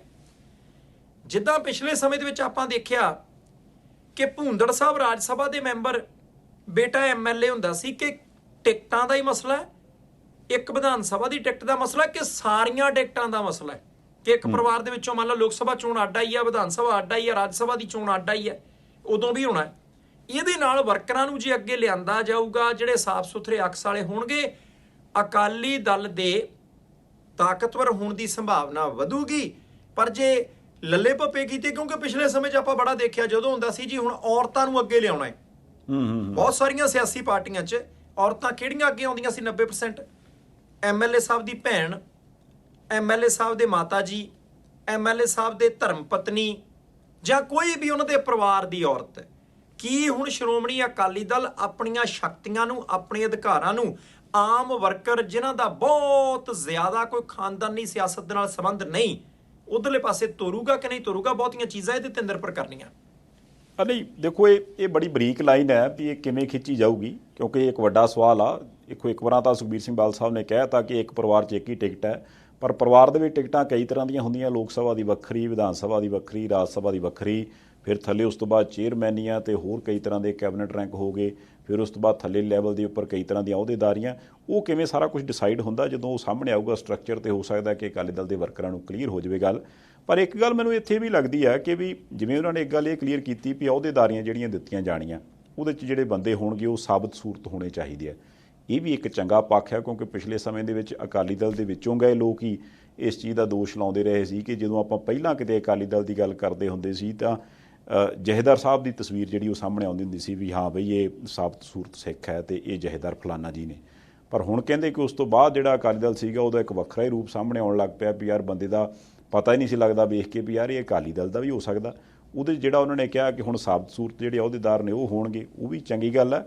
ਨਾਲ ਜਿਹੜਾ ਇਹ ਕਹਿਤਾ ਵੀ ਜਿਨ੍ਹਾਂ ਕੋਲੇ ਮੰਨ ਲਓ ਹਲਕੇ ਦੀ ਜਾਂ ਜ਼ਿਲ੍ਹੇ ਦੀ ਜ਼ਿੰਮੇਵਾਰੀ ਹੈ ਵੀ ਉਹ ਕੋਈ ਜ਼ਿਲ੍ਹਾ ਪ੍ਰਧਾਨ ਹੈ ਤਾਂ ਉਹਨੂੰ ਟਿਕਟ ਨਹੀਂ ਦੇਣੀ। ਇੱਥੋਂ ਲੱਗਦਾ ਹੈ ਵੀ ਇੱਕ ਅਹੁਦੇਦਾਰੀ ਹੈਗੀ ਆ, ਦੂਸਰੀ ਦੇ ਲਈ ਉਹਦੀ ਟਿਕਟ ਨਹੀਂ ਹੋ ਸਕਦੀ। ਸੋ ਜੇ ਇਸ ਹਿਸਾਬ ਨਾਲ ਚੱਲਿਆ ਜਾਵੇ ਤਾਂ ਫਿਰ ਤੇ ਜਾਪਦੀ ਇਹ ਗੱਲ ਵੀ ਅਹੁਦੇਦਾਰੀ ਇੱਕ ਪਰਿਵਾਰ ਦੇ ਵਿੱਚ ਇੱਕੋ ਹੀ ਹੋ ਸਕਦੀ ਹੈ। ਦੇਖੋ ਇਹ ਵੀ ਬੜੀ ਨਾ ਬਰੀਕ ਜੀ ਚੀਜ਼ ਹੈ। ਮੈਂ ਫਿਰ ਕਹਿਣਾ ਸ਼੍ਰੋਮਣੀ ਅਕਾਲੀ ਦਲ ਨੇ ਫੈਸਲੇ ਲਏ ਆ, ਵਧੀਆ ਕੀਤਾ। ਸਾਰੀਆਂ ਸਿਆਸੀ ਪਾਰਟੀਆਂ ਨੂੰ ਫੈਸਲੇ ਇੱਦਾਂ ਲੈਣੇ ਚਾਹੀਦੇ ਕਿ ਆਮ ਲੋਕ ਜਿਹੜੇ ਰਾਜਨੀਤੀ ਦੇ ਵਿੱਚ ਆਉਣਾ ਚਾਹੁੰਦੇ ਉਹਨਾਂ ਨੂੰ ਮੌਕਾ ਮਿਲੇ। ਹੁਣ ਇੱਥੇ ਪਹਿਲੀ ਗੱਲ ਮੈਂ ਸੰਧਾਲੀਆ ਸਾਹਿਬ ਕਲੀਅਰ ਕਰ ਦੇਵਾਂ ਕਿ 13 ਕੁ ਸਾਲ ਪਹਿਲਾਂ 2009 ਦੇ ਆਸ-ਪਾਸ ਦੀ ਗੱਲ ਹੈ, ਵੈਸੇ ਤਾਂ ਸਾਲ ਇੱਕ ਰੈਲੀ ਹੋਈ ਸੀ ਐਨ ਪੰਜਾਬ ਦੇ ਮੱਧ ਜਿਹਾ ਦੇ ਵਿੱਚ, ਉਦੋਂ ਤੋਂ ਅਕਾਲੀ ਦਲ ਪੰਥਕ ਤੋਂ ਪੰਜਾਬੀਅਤ ਵੱਲ ਵਧਿਆ। ਸ਼੍ਰੋਮਣੀ ਅਕਾਲੀ ਦਲ ਦੀ ਸਰਕਾਰ ਰਹੀ ਹੈ, ਸ਼੍ਰੋਮਣੀ ਅਕਾਲੀ ਦਲ ਨੇ ਪੂਰਨ ਬਹੁਮਤ ਵੀ ਪ੍ਰਾਪਤ ਕੀਤਾ ਆਪਣੇ ਬਲਬੂਤੇ ਭਾਜਪਾ ਨਾਲ ਗੱਠਜੋੜ ਹੋਣ ਦੇ ਬਾਵਜੂਦ। ਤੇ ਉਦੋਂ ਸ਼੍ਰੋਮਣੀ ਅਕਾਲੀ ਦਲ ਇਕੱਲਾ ਸਿੱਖਾਂ ਨੂੰ ਸਰਵ ਨਹੀਂ ਕਰਦਾ, ਪੰਜਾਬ ਦੇ ਵਿੱਚ ਵਸਣ ਵਾਲੇ ਹਰ ਇੱਕ ਬੰਦੇ ਨੂੰ ਉਸ ਸਰਕਾਰ ਨੇ ਸਰਵਿਸਿਜ਼ ਸੇਵਾਵਾਂ ਜਿਹੜੀਆਂ ਦੇਣੀਆਂ ਹੁੰਦੀਆਂ। ਇਹ ਪਾਰਟੀ ਦਾ ਆਪਣਾ ਫੈਸਲਾ ਕਿ ਉਹਨੇ ਕਿਹੜੀ ਲੀਹ ਤੇ ਜਾਣਾ। ਪਹਿਲਾਂ ਪੰਥਕ ਪਾਰਟੀ ਸੀ, ਫਿਰ ਦੇਖਿਆ ਕਿ ਭਾਈ ਸ਼ਹਿਰਾਂ ਦੇ ਵਿੱਚ ਇੰਨੀਆਂ ਸੀਟਾਂ ਨੇ ਇਸ ਹਲਕੇ ਚੋਂ, ਕਿਉਂਕਿ ਗਿਣਤੀ ਮਿਣਤੀ ਦਾ ਦੌਰ ਪੰਜਾਬ 'ਚ ਬਹੁਤ ਲੇਟ ਆਇਆ। ਤੇ ਜਦੋਂ ਗਿਣਤੀਆਂ ਮਿਣਤੀਆਂ ਦੇਖੀਆਂ ਕਿ ਭਾਈ ਇਹਨਾਂ ਹਲਕਿਆਂ ਦੇ ਵਿੱਚ ਤਾਂ ਆਪਾਂ ਪੰਥਕ ਵੋਟਾਂ ਦੇ ਸਿਰ ਤੇ ਅੱਗੇ ਨਹੀਂ ਜਾਂਦੇ, ਪੰਜਾਬੀਅਤ ਦਾ ਸਰੂਪ ਲਿਆਂਦਾ। ਸਰੂਪ ਲਿਆਉਂਦੇ ਐਸਾ ਕੁਝ ਹੋ ਗਿਆ ਕਿ ਪਾਰਟੀ ਬਹੁਤ ਜ਼ਿਆਦਾ ਕਮਜ਼ੋਰ ਹੋ ਗਈ ਵੋਟ ਬੈਂਕ ਦੇ ਪੱਖ ਤੋਂ। ਹੁਣ ਫੇਰ ਦੁਬਾਰਾ ਸ਼੍ਰੀ ਅਨੰਦਪੁਰ ਸਾਹਿਬ ਦੇ ਮਤੇ ਦੀ ਗੱਲ ਚੱਲਦੀ ਹੈ, ਪੰਥਕ ਸਰੂਪ ਦੀ ਗੱਲ ਚੱਲਦੀ ਹੈ, ਬੰਦੀ ਸਿੰਘਾਂ ਦੀ ਰਿਹਾਈ ਦੀ ਗੱਲ ਚੱਲਦੀ ਹੈ, ਪੰਜਾਬੀ ਬੋਲਦੇ ਇਲਾਕਿਆਂ ਦੀ ਗੱਲ ਚੱਲਦੀ ਹੈ, ਪੰਜਾਬੀ ਭਾਸ਼ਾ ਦੀ ਗੱਲ ਚੱਲਦੀ ਹੈ। ਦੁਬਾਰਾ ਪੰਥਕ ਸਰੂਪ ਵੱਲ ਅਕਾਲੀ ਦਲ ਪਰਤ ਰਿਹਾ। ਜੜ੍ਹਾਂ ਮਜ਼ਬੂਤ ਕਰਨ ਦੀ ਕੋਸ਼ਿਸ਼ ਹੈ ਕਿ ਭਾਈ ਪੰਥਕ ਵੋਟਰ ਤਾਂ ਸਾਡਾ ਹੋਵੇ। ਪਰ ਜਿਹੜੀ ਗੱਲ ਇੱਥੇ ਇਹ ਆਖੀ ਜਾ ਰਹੀ ਹੈ ਕਿ ਜ਼ਿਲ੍ਹਾ ਪ੍ਰਧਾਨ ਨੇ, ਦੇਖੋ ਕਲੀਅਰ ਕੱਟ ਕਿਹਾ ਗਿਆ ਕਿ ਪਿੰਡ ਦੇ ਜਿਹੜੇ ਅਕਾਲੀ ਦਲ ਦੇ ਮੈਂਬਰ ਹੋਣਗੇ ਬੂਥ ਦੇ, ਉਹ ਆਪਣੇ ਬੂਥ ਦਾ ਅਕਾਲੀ ਦਲ ਦਾ ਪ੍ਰਧਾਨ ਚੁਣਨਗੇ। ਫਿਰ 25 ਬੂਥ ਜਿਹੜੇ, ਜਾਣੀ ਕਿ 25 ਪਿੰਡਾਂ ਦੇ ਬੂਥ ਪ੍ਰਧਾਨ ਜਿਹੜੇ ਨੇ ਉਹ ਇਕੱਠੇ ਹੋ ਕੇ ਬੈਠਣਗੇ। ਉਹ ਫਿਰ ਆਪਣੇ ਸਰਕਲ ਦਾ ਪ੍ਰਧਾਨ ਚੁਣਨਗੇ। ਫਿਰ ਸਰਕਲਾਂ ਦੇ ਪ੍ਰਧਾਨ ਇਕੱਠੇ ਹੋ ਕੇ ਬੈਠਣਗੇ, ਜ਼ਿਲ੍ਹੇ ਦਾ ਪ੍ਰਧਾਨ ਚੁਣਨਗੇ। ਫਿਰ ਜ਼ਿਲ੍ਹਿਆਂ ਦੇ ਪ੍ਰਧਾਨ ਅੱਗੇ ਉੱਪਰਲੇ ਪਾਸੇ ਸੂਬੇ ਵੱਲ ਨੂੰ। ਚਲੋ ਆਪਾਂ ਬੜਾ ਵਧੀਆ, ਨਹੀਂ ਤਾਂ ਅਸੀਂ ਆਮ ਤੌਰ ਤੇ ਸਾਰੀਆਂ ਸਿਆਸੀ ਪਾਰਟੀਆਂ 'ਚ ਇਹ ਕੁਛ ਹੁੰਦਾ, ਲੋਕਤੰਤਰ ਨਾਂ ਦੀ ਚੀਜ਼ ਕੋਈ ਨਹੀਂ। ਇੱਕ ਲਿਸਟ ਆਉਂਦੀ ਹੈ, ਲਓ ਜੀ ਅੱਜ 13 ਜ਼ਿਲ੍ਹਾ ਪ੍ਰਧਾਨ ਐਲਾਨੇ, ਅੱਜ 60 ਸਰਕਲ ਪ੍ਰਧਾਨ ਐਲਾਨੇ, ਅੱਜ ਬੂਥ ਕਮੇਟੀਆਂ ਦਾ ਐਲਾਨ ਹੋ ਗਿਆ। ਚੰਡੀਗੜ੍ਹੋਂ ਲਿਸਟਾਂ ਬਣਦੀਆਂ, ਪ੍ਰੈਸ ਨੋਟ ਜਾਰੀ ਕਰ ਦਿੱਤੇ ਜਾਂਦੇ ਆ। ਉਹਦੇ ਤੋਂ ਬਾਅਦ ਕੱਲੇ ਕੱਲੇ ਥਾਂ ਦੇ ਉੱਤੇ ਜਾ ਕੇ ਫੋਟੋ ਛਪਦੀਆਂ, ਨਿਯੁਕਤੀ ਪੱਤਰ ਦਿੰਦੇ ਹੋਏ। ਚੋਣ ਨਹੀਂ, ਨਿਯੁਕਤੀ ਹੋਣ ਲੱਗ ਪਈ ਸੀ। ਹਾਈ ਕਮਾਂਡ ਜੋ ਚਾਹੁੰਦੀ ਹੈ ਉਹਨੂੰ ਬਣਾ ਦਿਓ। ਜਿਹੜਾ ਹਾਈ ਕਮਾਂਡ ਦੇ ਕੋਲ ਚੰਡੀਗੜ੍ਹ ਵੱਧ ਗੇੜੇ ਮਾਰਦਾ, ਉਹਦੀ ਉਨੀ ਉੱਚੀ ਅਹੁਦੇਦਾਰੀ। ਬੜਾ ਵਧੀਆ ਹੈ। ਪਰ ਇੱਕ ਮੈਂ ਇੱਥੇ ਬਰੀਕ ਜੀ ਗੱਲ ਹੋਰ ਦੱਸਦੀ ਹਾਂ। ਜੇ ਕੋਈ ਬੰਦਾ ਜ਼ਿਲ੍ਹਾ ਪ੍ਰਧਾਨ ਹੈ, ਜ਼ਿਲ੍ਹਾ ਜਥੇਦਾਰ ਹੈ, ਜੇ ਉਹ ਟਿਕਟ ਲਊਗਾ ਨਾ ਵਿਧਾਨ ਸਭਾ ਦੀ, ਲੋਕ ਸਭਾ ਦੀ, ਇਹ ਨਹੀਂ ਕਿ ਉਹ ਲੈ ਨਹੀਂ ਸਕਦਾ। ਇੱਥੇ ਬੜਾ ਕਲੀਅਰ ਹੈ, ਉਹ ਲੈ ਸਕਦਾ ਹੈ, ਪਰ ਉਹਨੂੰ ਜਥੇਦਾਰੀ ਛੱਡਣੀ ਪਊਗੀ, ਉਹਨੂੰ ਜ਼ਿਲ੍ਹਾ ਪ੍ਰਧਾਨਗੀ ਛੱਡਣੀ ਪਊਗੀ। ਚੰਗਾ ਹੁੰਦਾ ਜੇ ਪਹਿਲਾਂ ਹੀ ਕਲੀਅਰ ਕਰ ਦਿੱਤਾ ਜਾਂਦਾ ਕਿ ਜਾਦਾ ਸਾਹਿਬ ਤੁਸੀਂ 4 ਸਾਲ 2 ਸਾਲ ਜਾਂ 5 ਸਾਲ ਦੇ ਲਈ ਜ਼ਿਲ੍ਹੇ ਦਾ ਕੰਮ ਸਾਂਭਣਾ ਹੈ, ਜਥੇਬੰਦੀ ਮਜ਼ਬੂਤ ਕਰਨੀ ਹੈ, ਟਿਕਟ ਆਪਾਂ ਕਿਸੇ ਹੋਰ ਨੂੰ ਦੇ ਦਿਆਂਗੇ, 25 ਸਾਲੀ ਬਾਅਦ ਜਦੋਂ ਜਥੇਦਾਰੀ ਤਿਆਗ ਦਿਓਗੇ ਆਪਾਂ ਉਧਰਲੇ ਪਾਸੇ ਚੱਲਾਂਗੇ। ਜਾਣੀ ਕਿ ਟਿਕਟ ਲੈ ਸਕਦੇ ਹੋ, ਪਰ ਉਸ ਵੇਲੇ ਦੂਜਾ ਉਹਦਾ ਛੱਡ ਦਿਓ। ਇਹ ਚੰਗੀ ਗੱਲ ਆ, ਇਹ ਪਿਰਤ ਬੜੀ ਵਧੀਆ ਐਂਡ ਆਪਾਂ ਇਹ ਆਸ ਕਰਦੇ ਹਾਂ ਵੀ ਇਹਦੇ ਨਾਲ ਜਿਹੜਾ ਅਸਲ ਦੇ ਵਿੱਚ ਇੱਕ ਮੁਸ਼ਕਲ ਵਾਲਾ ਕੰਮ ਹੋਇਆ ਸੀ ਨਾ ਅਕਾਲੀ ਦਲ ਦੇ ਵਿੱਚ, ਸ਼ਾਇਦ ਉਹ ਦੂਰ ਹੋ ਜੇ। ਬਹੁਤ ਸਾਰੇ ਪਿੰਡਾਂ ਥਾਵਾਂ 'ਤੇ ਜਾਂ ਈਵਨ ਸ਼ਹਿਰਾਂ ਦੇ ਵਿੱਚ ਵੀ ਧੜੇ ਬਣੇ ਸੀ। ਤੁਹਾਡੇ ਧਿਆਨ 'ਚ ਹੋਣਾ, ਜਦੋਂ 10 ਸਾਲ ਲਗਾਤਾਰ ਸਪੈਨ ਚੱਲਿਆ, ਅਕਾਲੀ ਭਾਜਪਾ ਸਰਕਾਰ ਚੱਲੀ, ਤੇ ਉਦੋਂ ਇੱਕ ਧੜਾ ਤੇ ਉਹ ਹੁੰਦਾ ਸੀ ਜਿਹੜੇ ਸ਼ੁਰੂ ਤੋਂ ਅਕਾਲੀ ਦਲ ਦੇ ਨਾਲ। ਫਿਰ ਹੌਲੀ ਹੌਲੀ ਜਦੋਂ ਇਹ ਆਮ ਹੀ ਹੁੰਦਾ ਵੀ ਜਦੋਂ ਸੱਤਾ ਪਰਿਵਰਤਨ ਨਹੀਂ ਹੁੰਦਾ, ਇੱਕੋ ਹੀ ਪਾਰਟੀ ਲਗਾਤਾਰ ਸੱਤਾ 'ਚ ਰਹਿੰਦੀ ਹੈ, ਉਹ ਬਾਕੀ ਹੌਲੀ ਹੌਲੀ ਨੱਪੇ ਜਾਂਦੇ ਨੇ। ਫਿਰ ਜਿਹੜੇ ਬੰਦਿਆਂ ਦੇ ਕੰਮਕਾਰ ਹੁੰਦੇ ਨੇ ਜਾਂ ਜਿਨ੍ਹਾਂ ਨੂੰ ਥੋੜ੍ਹਾ ਬਹੁਤ ਰਾਜਨੀਤੀ ਦਾ ਚਸਕਾ ਹੁੰਦਾ, ਫਿਰ ਉਹ ਵੀ ਹੌਲੀ ਹੌਲੀ ਪਾਲਾ ਬਦਲ ਕੇ ਤੇ ਉਸ ਪਾਸੇ ਆਣ ਜੁੜਦੇ ਆ। ਹੁਣ ਗੱਲ ਆ ਵੀ ਜੇ ਪਿੰਡ ਪੱਧਰ 'ਤੇ ਆਪਾਂ ਗੱਲ ਕਰ ਲਈਏ ਵੀ ਮੈਂ ਅਕਾਲੀ ਦਲ ਦੇ ਨਾਲ ਜੁੜਿਆ ਜਾਂ ਕਿਸੇ ਹੋਰ ਧੜੇ ਨਾਲ ਜੁੜਿਆ, ਬਾਠ ਸਾਹਿਬ ਅਕਾਲੀ ਦਲ ਦੇ ਨਾਲ ਜੁੜੇ ਜਾਂ ਕਿਸੇ ਹੋਰ ਧੜੇ ਨਾਲ ਜੁੜਿਆ, ਉਹ ਜਦੋਂ ਇੱਕ ਬੰਦਾ ਅੱਗੇ ਵੱਧਦਾ ਤੇ ਫਿਰ ਦੂਸਰੇ ਨੂੰ ਲੱਗਦਾ ਵੀ ਯਾਰ ਸਾਡੀ ਆਪਸ 'ਚ ਨਹੀਂ ਬਣਦੀ, ਪਰ ਅਸੀਂ ਜੁੜੇ ਇਸੇ ਪਾਰਟੀ ਨਾਲ। ਉਹ ਫਿਰ ਹੌਲੀ ਹੌਲੀ ਇੱਕ ਕੋਈ ਇਹ ਫਲਾਨਾ ਸਾਹਿਬ ਦੇ ਨੇੜੇ ਆ ਜੀ, ਇਹ ਫਲਾਨਾ ਸਾਹਿਬ ਦੇ ਨੇੜੇ ਆ। ਉਹ ਜਿਹੜੇ 2-2 3-3 ਧੜੇ ਭਾਵੇਂ ਪਿੰਡਾਂ 'ਚ ਭਾਵੇਂ ਸ਼ਹਿਰਾਂ ਦੇ ਵਿੱਚ ਬਣ ਗਏ ਸੀਗੇ। ਸ਼ਾਇਦ ਆਹ ਵਾਲੀ ਜਿਹੜੀ ਕਵਾਇਦ ਹੁਣ ਉਹਨਾਂ ਨੇ ਕਹੀ ਹੈ ਕਿ ਅਸੀਂ ਬੂਥ ਲੈਵਲ 'ਤੇ ਹੀ ਵੋਟਾਂ ਪਾਉਣੀਆਂ, ਉਸ ਤੋਂ ਬਾਅਦ ਸਰਕਲ 'ਚ ਵੋਟਾਂ, ਫਿਰ ਜ਼ਿਲ੍ਹੇ 'ਚ ਵੋਟਾਂ, ਤਾਂ ਜੋ ਥੱਲਿਓਂ ਹਾਇਰਾਰਕੀ ਚੱਲੇ, ਲੋਕਤੰਤਰ ਦੇ ਜ਼ਰੀਏ ਹਰੇਕ ਬੰਦੇ ਨੂੰ ਪਤਾ ਹੋਵੇ ਵੀ ਆਹ ਬੰਦਾ ਅਸੀਂ ਆਪਣਾ ਮੁਖੀਆ ਚੁਣ ਲਿਆ। ਉਹਦੇ ਨਾਲ ਉਹ ਜਿਹੜੀ ਧੜੇਬੰਦੀ ਹੈ ਜਿਹਦਾ ਨੁਕਸਾਨ ਅਕਾਲੀ ਦਲ ਨੂੰ ਪਿਛਲੇ ਸਮੇਂ 'ਚ ਹੋਇਆ, ਸ਼ਾਇਦ ਉਹ ਵੀ ਖਤਮ ਹੋ ਜਾਵੇ। ਨਹੀਂ ਲੱਗਦਾ ਹੈ। ਦੇਖੋ ਸੰਧਾਲੀਆ ਸਾਹਿਬ, ਕਈ ਚੀਜ਼ਾਂ ਪੰਜਾਬ ਦੇ ਲੋਕਾਂ ਨੇ ਨਾ, ਕਈ ਵਾਰੀ ਹੁੰਦਾ ਕਿ ਸ਼ੀਸ਼ੇ ਤੇ ਘੱਟਾ ਪਿਆ ਹੁੰਦਾ, ਧੂੜ ਜੰਮੀ ਹੁੰਦੀ ਆ, ਬਲਰ ਹੋ ਜਾਂਦਾ ਕੰਮ ਨਾ, ਧੁੰਦਲਾ। ਸਾਫ਼ ਕਰਨ ਦਾ ਸ਼ੀਸ਼ਾ ਤਰੀਕਾ ਕੀ ਹੈ? ਤੁਸੀਂ ਕਦੇ ਬੱਸ ਅੱਡੇ ਦੇ ਉੱਤੇ ਜੇ ਸਵੇਰੇ, ਵੈਸੇ ਮਾਫ਼ ਕਰਨਾ ਸੰਧਾਵਾਲੀਆ ਸਾਹਿਬ, ਮੈਂ ਆਪਣੇ ਪੱਧਰ ਦੀਆਂ ਗੱਲਾਂ ਕਰਨ ਲੱਗ ਪਈ ਨਾ, ਕਿਉਂਕਿ ਤੁਸੀਂ ਨਾ ਕਦੇ ਬੱਸ 'ਚ ਚੜ੍ਹੇ, ਨਾ ਕਦੇ ਬੱਸ ਅੱਡਾ ਵੇਖਿਆ। ਹਾਂ, ਬੱਸਾਂ ਤੁਹਾਡੀਆਂ ਹੋ ਸਕਦੀਆਂ, ਬੱਸਾਂ ਹੋ ਸਕਦੀਆਂ ਤੁਹਾਡੀਆਂ, ਝੰਡੀ ਝੁੰਡੀ ਦੇਣ। ਨਹੀਂ ਮੈਂ ਦੱਸਦਾ, ਈਲਨ ਮਸਕ ਹੈ ਜਿਹੜਾ ਟੈਸਲਾ ਵਾਲਾ, ਐਕਚੁਅਲੀ ਇਹਨੇ ਪਹਿਲਾਂ ਮੇਰੇ ਲਈ ਕਾਰ ਕੂਰ ਬਣਾਈ ਸੀ। ਮੁੜ ਕੇ ਜਦੋਂ ਮੈਂ ਕਿਹਾ ਯਾਰ ਹੁਣ ਤਾਂ ਮੈਂ ਕਾਰਾਂ ਤੇ ਵੀ ਚੜ੍ਹਨਾ ਛੱਡਤਾ, ਮੈਂ ਰਾਕਟਾਂ ਤੇ ਚੜ੍ਹਦਾ, ਫੇਰ ਉਹ ਵਿਚਾਰਾ ਕਾਰਾਂ ਲੋਕਾਂ ਨੂੰ ਵੇਚਦਾ, ਮੈਂ ਬੱਸ ਤੇ ਕਦੀ ਚੜ੍ਹਿਆ ਹੀ ਨਹੀਂ, ਦੱਸੋ ਅੱਜ ਮੈਂ ਗੱਲ ਕਰਨ ਲੱਗਿਆ ਸੀ ਕਿ ਸਵੇਰੇ ਸਵੇਰੇ ਕਦੇ ਬੱਸ ਅੱਡੇ ਚਲ ਜਾਓ ਨਾ, 6:30 5 ਵਜੇ, 5 ਤੋਂ 6:30 ਦਾ ਸਮਾਂ, ਬਹੁਤ ਸਾਰੇ ਜਿਹੜੇ ਡਰਾਈਵਰ ਕੰਡਕਟਰ ਸਾਡੇ ਭਰਾ ਨੇ ਉਹ ਬੱਸਾਂ ਚਲਾਉਂਦੇ ਆ, ਉਹਨਾਂ ਨੇ ਨਾ ਮੱਗ ਇੱਕ ਪਾਣੀ ਦਾ ਮਾਰ ਕੇ ਸ਼ੀਸ਼ੇ ਦੇ ਤਾਂ ਮੁੜ ਕੇ ਅਖਬਾਰ ਨਾਲ ਸਾਫ਼ ਕਰਦੇ ਹੁੰਦੇ ਆ, ਬਹੁਤ ਚਮਕਦਾ ਸ਼ੀਸ਼ਾ, ਸਾਫ਼ ਐਨ ਜਿੱਦਾਂ ਐਨਕ ਲਾਈ ਹੁੰਦੀ ਤੁਸੀਂ ਨਿਗਾਹ ਦੀ। ਹੁਣ ਉਹ ਚੀਜ਼ਾਂ ਪੰਜਾਬੀਆਂ ਨੇ ਐਨ ਉਦਾਂ ਹੀ ਸਾਫ਼ ਕੀਤੀਆਂ ਜਿੱਦਾਂ ਬੱਸ ਜਾਂ ਟਰੱਕ ਦਾ ਸ਼ੀਸ਼ਾ ਪਾਣੀ ਦਾ ਮੱਗ ਮਾਰ ਕੇ ਤੇ ਮੁੜ ਕੇ ਅਖਬਾਰ ਨਾਲ ਸਾਫ਼ ਕੀਤਾ ਹੋਵੇ, ਕਿਉਂਕਿ ਉਹ ਉਪਲਬਧ ਦੀ ਅਖਬਾਰ ਹੁੰਦੀ ਉਸ ਲਈ। ਹੁਣ ਸਾਫ਼ ਕੀ ਕੀਤਾ? ਦੇਖੋ, ਸ਼੍ਰੋਮਣੀ ਅਕਾਲੀ ਦਲ ਦੀ ਲੀਡਰਸ਼ਿਪ ਸਤਿਕਾਰਯੋਗ ਹੈ ਭਾਈ, ਅਗਲਿਆਂ ਨੇ 20 ਸਾਲਾਂ ਦੇ ਵਿੱਚੋਂ 15 ਸਾਲ ਰਾਜ ਕੀਤਾ, ਕੋਈ ਮਾੜੀ ਮੋਟੀ ਗੱਲ ਤਾਂ ਨਹੀਂ। ਇੰਨੇ ਮੈਂਬਰ ਬਣਦੇ ਆ, 102 ਸਾਲ ਪੁਰਾਣੀ ਪਾਰਟੀ ਆ, 102 ਸਾਲ ਮੂੰਹ ਨਾਲ ਕਹਿਣ ਵਾਲੀ ਗੱਲ ਹੈ। ਸ਼੍ਰੋਮਣੀ ਅਕਾਲੀ ਦਲ ਦਾ ਸਤਿਕਾਰ ਹੈ ਭਾਈ। ਪਰ ਇੱਕ ਗੱਲ ਪੰਜਾਬੀਆਂ ਨੇ ਸਾਫ਼ ਕਰਤੀ, ਸੁਖਬੀਰ ਸਿੰਘ ਬਾਦਲ ਸਾਹਿਬ ਅਕਾਲੀ ਦਲ ਦੇ ਵਰਕਰਾਂ ਨੂੰ, ਲੀਡਰਾਂ ਨੂੰ ਮਿਲਦੇ ਹੁੰਦੇ ਸੀ, ਕੱਲੇ ਕੱਲੇ ਪਿੰਡ ਦਾ ਵੱਖਰਾ ਵੱਖਰਾ ਗਰੁੱਪ ਹੁੰਦਾ ਸੀ, ਕੁਰਸੀਆਂ ਲੱਗੀਆਂ ਹੁੰਦੀਆਂ ਸੀ ਟੇਬਲ ਦੇ ਆਲੇ ਦੁਆਲੇ, ਉਹ ਜਾਂਦੇ ਹੁੰਦੇ ਸੀ ਆਪਣੀ ਪਾਰਟੀ ਦੇ ਵਰਕਰਾਂ ਕੋਲ, ਸੈਲਫੀ ਆਪ ਲੈ ਲੈਂਦੇ ਸੀ। ਲਈਆਂ ਉਹਨਾਂ ਨੇ ਸੈਲਫੀਆਂ। ਵਿਧਾਨ ਸਭਾ ਦੀਆਂ ਚੋਣਾਂ ਸੀ, ਖੇਤਾਂ ਦੇ ਵਿੱਚ ਜਾ ਕੇ ਲੋਕਾਂ ਨਾਲ ਬੈਠ ਕੇ ਰੋਟੀ ਵੀ ਖਾਧੀ, ਤਾਸ਼ ਦੀ ਬਾਜ਼ੀ ਵੀ ਲਾਈ, ਮਜ਼ਦੂਰਾਂ ਨਾਲ ਬੈਠ ਕੇ ਜਿਹੜੇ ਖੇਤਾਂ 'ਚ ਕੰਮ ਕਰਦੇ ਉਹਨਾਂ ਨਾਲ ਗੱਲਾਂ ਵੀ ਕੀਤੀਆਂ, ਲੋਕਾਂ ਦੇ ਘਰਾਂ ਤੱਕ ਵੀ ਗਏ। ਕਿਹੜਾ ਸ਼ਹਿਰ ਹੈ ਜਿੱਥੇ ਜਾ ਕੇ ਜਲੇਬੀਆਂ ਨਹੀਂ ਕੱਢੀਆਂ, ਜਾਣੀ ਕਿ ਦੁਕਾਨਾਂ ਤੇ ਗਏ, ਆਮ ਲੋਕਾਂ ਨੂੰ ਆਮ ਬਣ ਕੇ ਦੱਸਿਆ, ਸਾਰੇ ਤਰੀਕੇ ਦੇਖੇ। ਗਾਣੇ ਵੀ ਬਾਕੀ ਸਿਆਸੀ ਪਾਰਟੀਆਂ ਵਾਂਗੂ ਸ਼੍ਰੋਮਣੀ ਅਕਾਲੀ ਦਲ ਨੇ ਤਿਆਰ ਕਰਾਏ।